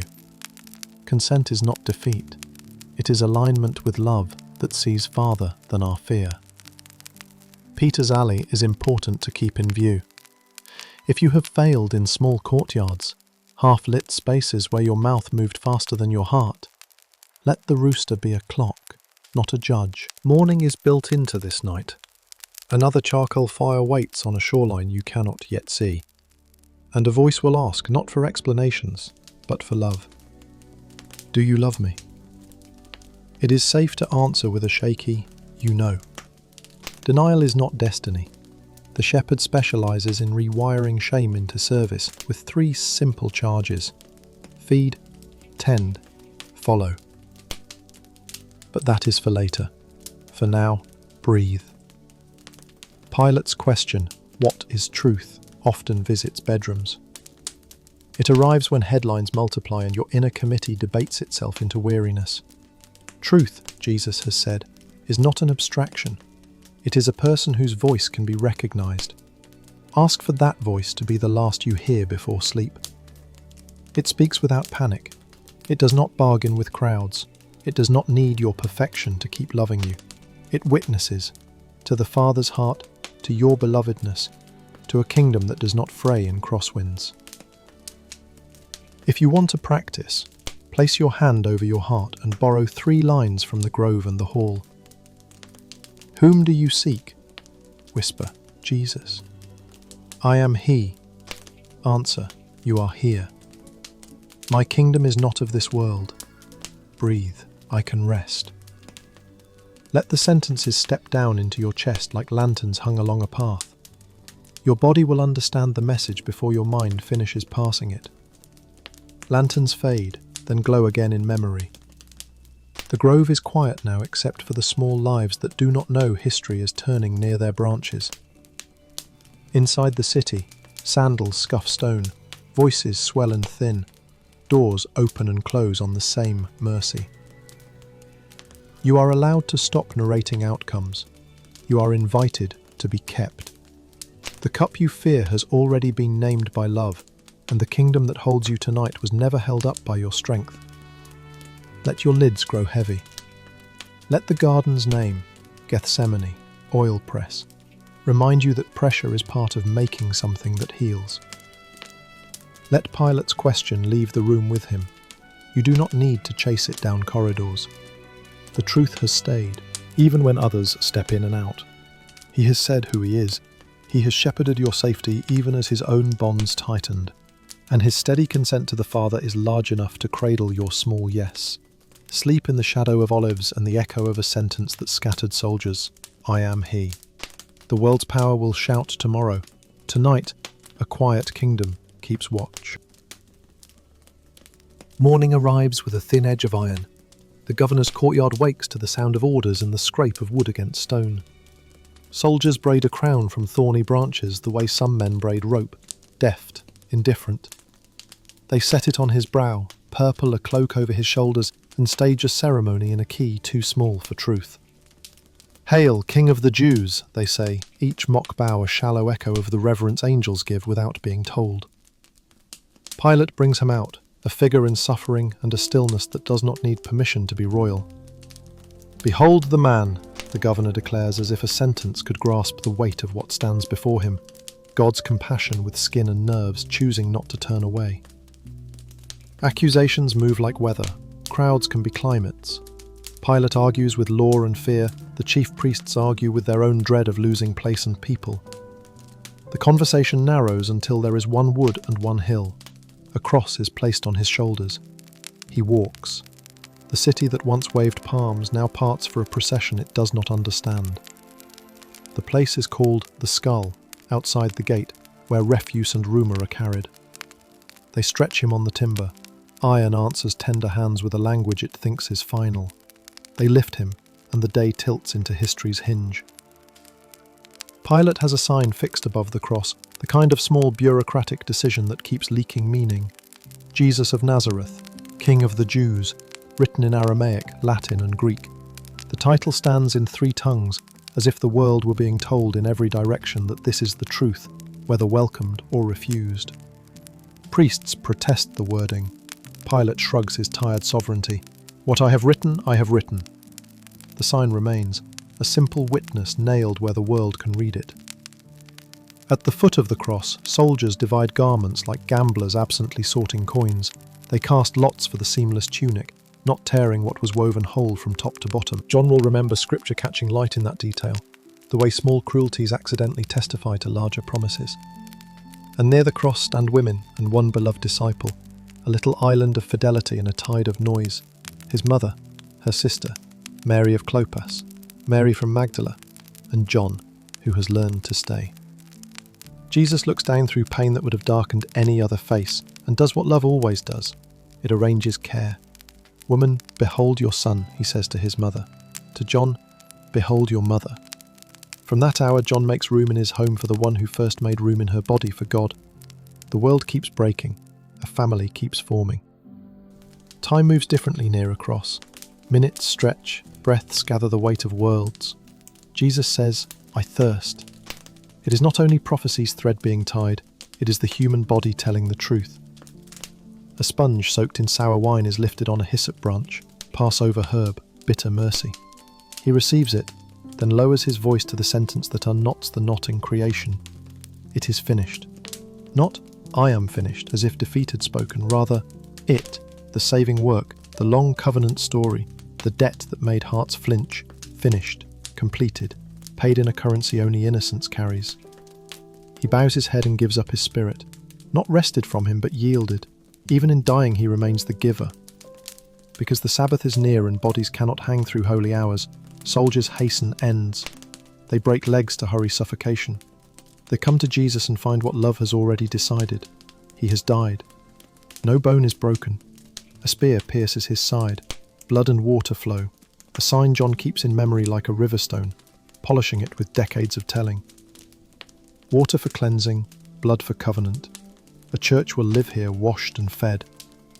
If your heart tonight is afraid of sharp edges, hear this. Even the wound becomes a fountain. Joseph from Arimathea, a disciple in secret because power can make courage slow, asks for the body. Pilate grants it. Nicodemus, who once came at midnight with questions, arrives carrying myrrh and aloes, a costly mixture that smells like sorrow and love braided together. They take the body gently. Mercy learns to be careful when it loves. They wrap him with linen and spices, following the custom of their people, with hands that tremble but do not refuse. A garden waits near the skull place, and in it a new tomb hewn in rock, unborrowed by memory. They lay him there because the day leans toward Sabbath, and the command to rest reaches even into grief. Let the garden draw near to your bed. Work has ceased. Lamps are low. The world has been loud with ending, and now a holy hush asks for consent. Sabbath enters, not as escape, but as trust that the Father keeps working in the quiet, weaving resurrection where eyes cannot yet look. You do not need to defend finished love with wakefulness. You can join creation's long exhale, the sea that rests between tides, the field that sleeps between seed and sprout, the heart that lets a stronger heart keep watch. If guilt prowls your pillow, things said, things left unsaid, efforts that bent and broke, Place them under the sign Pilate wrote without understanding. King, it reads, and the crown that cut has already become a coronation in heaven's story. Finished, he said, and the word still holds weight enough to settle anxious lists. Finished does not mean your life stops. It means the debt logic that kept you bargaining with love no longer owns the conversation. Sleep can be honest when mercy is settled law. Consider Mary at the foot of the cross, receiving a new son while offering the son. Love, when it is most itself, is both letting go and being given. Your night may ask you for a small letting go, a self-accusation you rehearse, a timeline you clutch, a fear that keeps standing between you and rest. Release it into the finishedness of Christ, then receive what is being given in exchange. A belonging that does not expire at failure. A family woven by grace rather than pedigree. A future already warmed by morning you cannot yet see. Remember the spear's wound becoming a stream. Some of your wounds tell dark stories when left alone. Bring them to this story until they learn a new language. Of cleansing that does not sting. Of covenant that will not be revoked at 3 a.m. The water says you may be washed again and again. The blood says the price is not in question anymore. Between the two, a heart can learn to sleep without bracing. Joseph and Nicodemus move through the garden with the carefulness grief teaches. Their courage is late by the clock and right on time by God. If your bravery feels belated, love begun after long hesitation, truth told after long silence, take your place with them. Late is not too late. In a kingdom where seeds go into darkness and rise in their season, the Sabbath that gathers this chapter holds even slow obediences in its arms. If you want to practice as your room dims, trace 3 words on your sheet with a finger. Small, unseen prayer. It is finished. Then add 2 more from the garden's edge. Here, rest. Say them to your worry. Say them to the parts of you still bargaining. Say them to your body, which has worked hard to carry you through a day. Finished, so you can stop fixing yourself in circles. Rest, so the Father can do the work you cannot do awake. A stone will be rolled. Seals will be set. Guards will keep their watch. But stones and seals and guards are tomorrow's scene, and none of them can forbid God from being himself. Tonight, the world is held between a cross and a garden, between the ache of gave up his spirit and the quiet of spices and linen. Between those, there is room for your breathing to elongate and your heart to loosen its fists. The king has done what only the king could do. The earth is quieter for it. So may you be. Lay your head down now under a sky that once went dark and will shine again. Finished love does not ask you to stay awake to prove you care. It asks you to receive the Sabbath of a God who keeps vigil. If dreams come, let them pass through olive branches and clean linen. If you wake, let the words return like a tide finding its shore. It is finished. And in the garden of your chest something gentle answers, I can rest. Before light decides the colour of the morning, the garden holds its breath. Dew gathers at the edges of leaves like tiny lanterns waiting for permission to glow. A stone sits where hands left it last night, a round punctuation mark at the end of a sorrowful sentence. Women come while the air is still cool, spices in their arms, devotion stronger than fear. Mary of Magdala leads, walking with the practiced courage of one who once heard her name spoken by a voice that unknotted chains inside her. She does not expect wonder. She expects one last kindness. But the stone is not where grief remembers it. It has been moved, not by thieves, not by bargains, but by a strength that does not need to announce itself. She runs. Running turns breath into prayer. Peter and the other disciple answer the alarm with feet and lungs and hope fighting with doubt. They bend at the mouth of the tomb, where night thins into dawn. Linen lies where a body should be. The headcloth is folded, placed apart, as if someone woke unhurried, made a bed, and left the room in order. The beloved disciple sees the carefulness of it and believes. He cannot explain it yet, but faith often arrives before vocabulary. They return, minds burning, steps confused by joy's first spark. Mary stays. Staying is its own bravery. She weeps because love weeps when absence feels unexplained.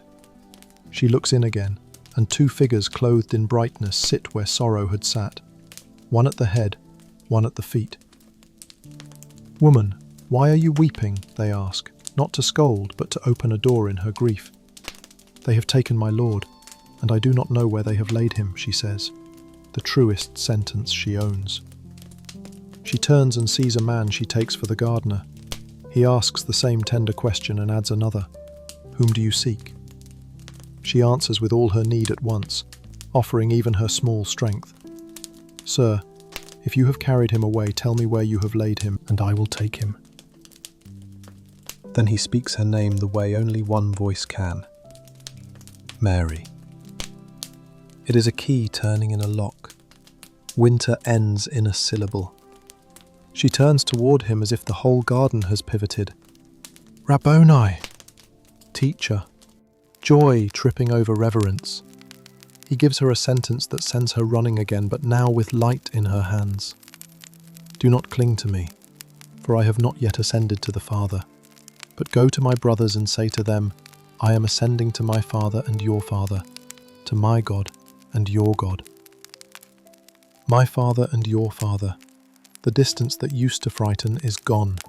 She becomes the apostle to the apostles, the first voice to carry, "I have seen the Lord," through a city still stretching from sleep.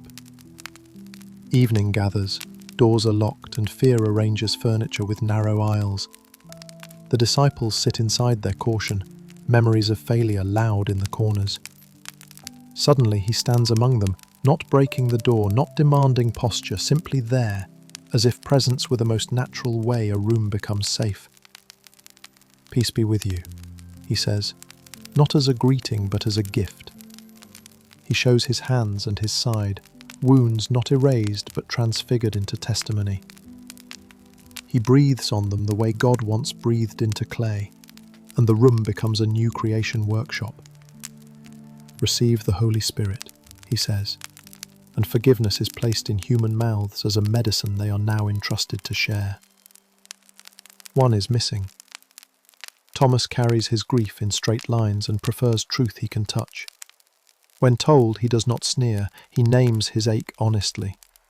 Unless I see, unless I place my hand, he is asking for intimacy with the wound, not spectacle. 8 days later, doors again closed like careful eyelids, Jesus returns to the same room, the same hearts. "Peace be with you," he says, and then he turns toward the one who thought he had to stay outside certainty. "Thomas, bring your finger here, see my hands. Bring your hand and place it in my side. Do not be unbelieving, but believing." He answers Thomas with invitation, not humiliation. Faith for Thomas is not a leap into fog, it is a step into someone's nearness. "My Lord and my God," Thomas breathes, worship distilled to 5 words. Jesus receives it and gives a blessing that will travel centuries to your bed. "Because you have seen, you have believed. Blessed are those who have not seen, and yet have believed." Blessed, happy with a weight, favoured with a steadiness that does not depend on flawless evidence chains. He is speaking of you, who listen in the dark, who trust a voice you cannot record and a presence you cannot measure with rulers. Your believing is not second tier, it is exactly the kind he called blessed. John will later write that Jesus did many signs not recorded in every line, but these have been given so that you may believe, and, believing, may have life in his name. Life, here and now, not merely someday. Life that seeps into tired joints and crowded thoughts like warmth into cold hands. The garden is larger than the one near the old quarry. It has extended into rooms where fear used to set the thermostat. You can feel it as you breathe. Air easier, burden lighter, the future no longer a hallway of locked doors, but a home with light already on. Bring Mary's morning to your night. If you have stood before a stone and expected it to stay, hear your name in a voice that knows every room of your story. If you have run with reports of emptiness, linger a moment longer. Staying may be where consolation surprises you. If you have looked for a gardener to help manage your loss, do not be ashamed. Resurrection often looks like caretaking before it looks like radiance. The one who tends the first garden is tending this one too, calling you by name, redirecting your grip from clinging to announcing. Bring the locked room to your breathing. Peace be with you is not a slogan. It is a person's presence settling like soft weather over a field. Let him show you his wounds, not to frighten you, but to teach your own that healing does not mean erasing history. Let him breathe on you, slow, shared respiration, until your chest remembers that spirit is not a guest, but a resident. The forgiveness he entrusts to your mouth is also meant for you. Speak it over your own heart if you must. Forgiven, released, free to rest. Bring Thomas's week to your impatience. Sometimes assurance takes 8 days, sometimes longer. Jesus does not refuse honest ache. He schedules a visit. Your room may not shake with miracle, but it can fill with the same sentence, peace, until your doubts find there is space for them to sit without running the meeting. If you need a touch point, place your hand over your heart and name what you wish you could place in his side. This fear, this memory, this waiting. Then hear his invitation, answer it, not with scoldings, but with nearness. Dawn will arrive soon. It always does, even when clouds pretend it cannot. The sign above the cross named him king. The folded cloth in the tomb names him gentle. The garden names him alive. The room names him present. Your night names him enough. Let the dew on your window be small proof that the world is already leaning toward resurrection. Let your last thought be a simple admission and a steady prayer. I have seen the Lord, in quiet mercies, in remembered words, in peace that does not make sense. Blessed are you for that believing. Blessed are your closed eyes for trusting they will open to morning light already loved by God. The lake wears grey like a well-loved sweater, soft and honest, and the shoreline smells of damp rope and old nets. Dawn has not decided its colour yet. Peter stands with 6 others in the thin light and says the sentence you say when you don't know what to do with waiting. I'm going fishing. They row into the familiar. Oars creak. Water receives them without comment. Cast after cast, the net returns light, as if the lake itself were practicing a fast. Effort stacks up like empty baskets. Night thins. Shoulders ache. No one names the old failure humming behind the work. As morning lifts its edge, a figure stands on the beach. Close enough to hear, far enough to be mistaken for anyone. The voice carries in that peculiar way voices do over water. Children, have you any fish? They answer with the tired honesty of professionals. No. The voice returns with a kindness that knows both craft and heart. Cast the net on the right side of the boat and you will find some. They could argue. They could shrug. Instead, they obey the small instruction. The net goes out, slides down and tightens as if a river woke inside it. Fish press like silver commas in a long, astonished sentence. Hands scramble to hold the sudden weight. The beloved disciple squints at the shoreline and memory combines with mourning. It is the Lord. Peter does not walk on water this time. He throws on his outer garment and swims, thrashing toward presence the way a child runs downhill. The others come in with the boat, dragging a net full of answers they did not manufacture. When they reach land, they find a charcoal fire, coals already glowing, bread warming, fish laid across a grate. Breakfast waits, set by hands that were pierced, tended by love that remembers hunger. "Bring some of the fish you have just caught," he says, making room for their participation in a meal he has made possible. Peter hauls the net ashore. 153 large fish. The net does not break. "Come and have breakfast." There is no scolding in the sentence, no ledger held up to the night. He takes bread and gives it to them. He does the same with the fish, the same motions as hillside and upper room, daily mercy wearing its familiar shape.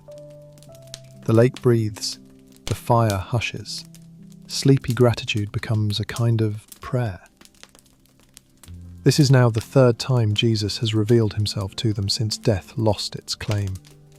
Each revelation seems to choose ordinary hours, locked rooms, grey beaches, meals that fit in a hand.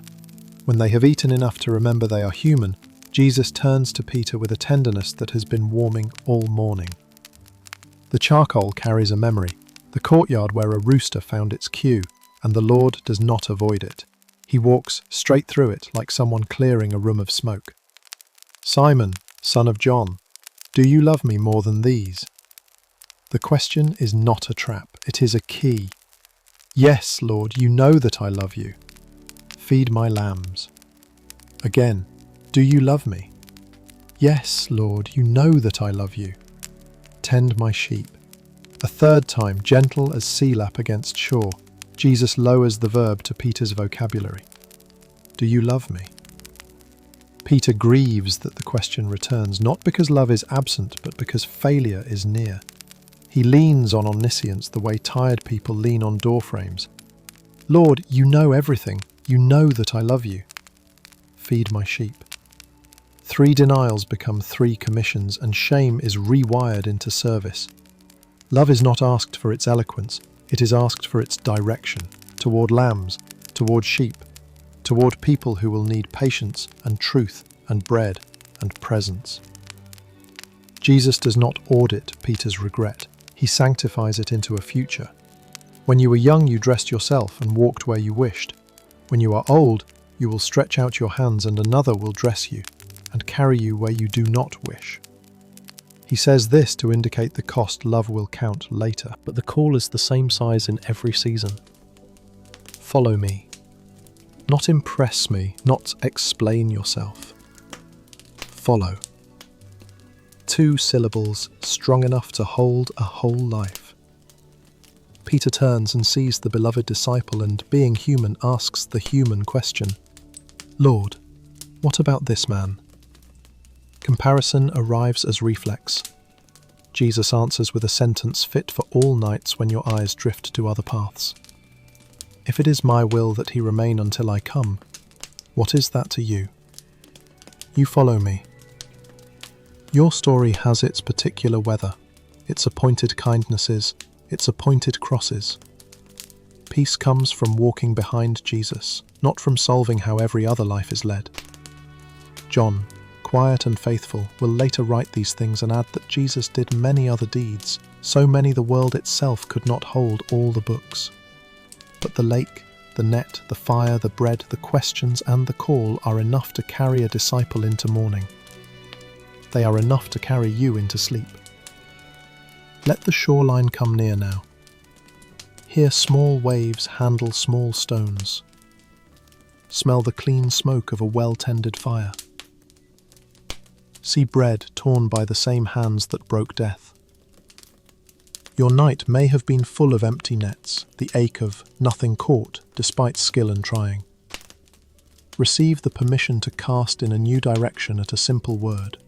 Receive also the mercy to come ashore when you hear your name in a voice you've begun to trust.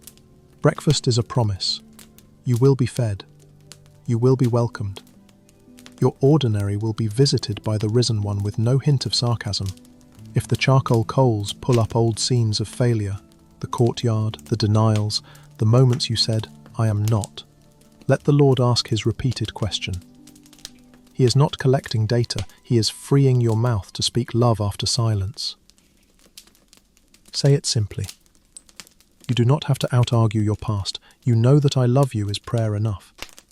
Then listen for your small commission, the particular feed or tend that belongs to tomorrow.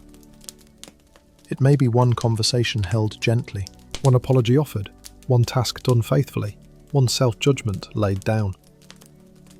Love is measured in given bread. If comparison prowls about gifts, timelines, outcomes, hear the shoreline answer. What is that to you? You follow me. Your path is not a contest track. It is a companionship trail. The one who makes fires and breakfast is the one you follow. He will pace you, he will keep you, he will restore you when you forget why you started. Let your breathing match the lake. Slow in, slower out. With each inhale, receive peace. With each exhale, consent. Follow. The net that did not break is a quiet promise for your life. The weight of what he gives you to carry will be borne without tearing when carried with him. The grey will take colour in the morning. For now, the risen one keeps watch by the coals. He knows how to warm, how to feed, how to ask the question that unlocks you. He also knows how to say the last, best guidance for a soul ready to rest. Follow me. Into sleep, into morning, into every kind of day. Thank you, Lord, for this night's gentle journey through John's Gospel. The Word who came near, the Lamb who lifted our weight, the Shepherd who guarded our quiet, the Vine who shared his life, the Friend who washed our dust, the Saviour who finished love, and the Risen One who met us on an ordinary shore. For every listener who arrived tired, anxious, or unsure, wrap them now in the peace you promised. My peace I give to you. Let not your heart be troubled. Father, we entrust to you what we could not solve today. We set down the empty nets and the heavy ones. We release old stones of accusation. By your Spirit, breathe over this room a steady calm. Let forgiveness rest where regret used to pace. Let hope lie down where fear kept watch. Guard these hours, mind, body, and home, so that sleep becomes a sanctuary, not an argument. Jesus, Shepherd of our nights, keep each one who is listening close to your voice. Speak our names the way you spoke Mary's. Restore us the way you restored Peter. Teach us to abide, to receive, to remain. Where pruning is needed, be gentle and clear. Where courage is required, be near and strong. Where grief lingers, we remember that you wept, and we lean into the comfort of a God who keeps company with tears. And now, may the blessing of the Father who loves you, the Son who saves you, and the Holy Spirit who dwells within you, settle over you like warm light. May your dreams be tended by mercy. May your breath find an unhurried rhythm. May you wake, when it is time, with a quiet gladness, the first word in your heart simple and true. Thank you. Sleep in his keeping. You are held. You are loved. You are home.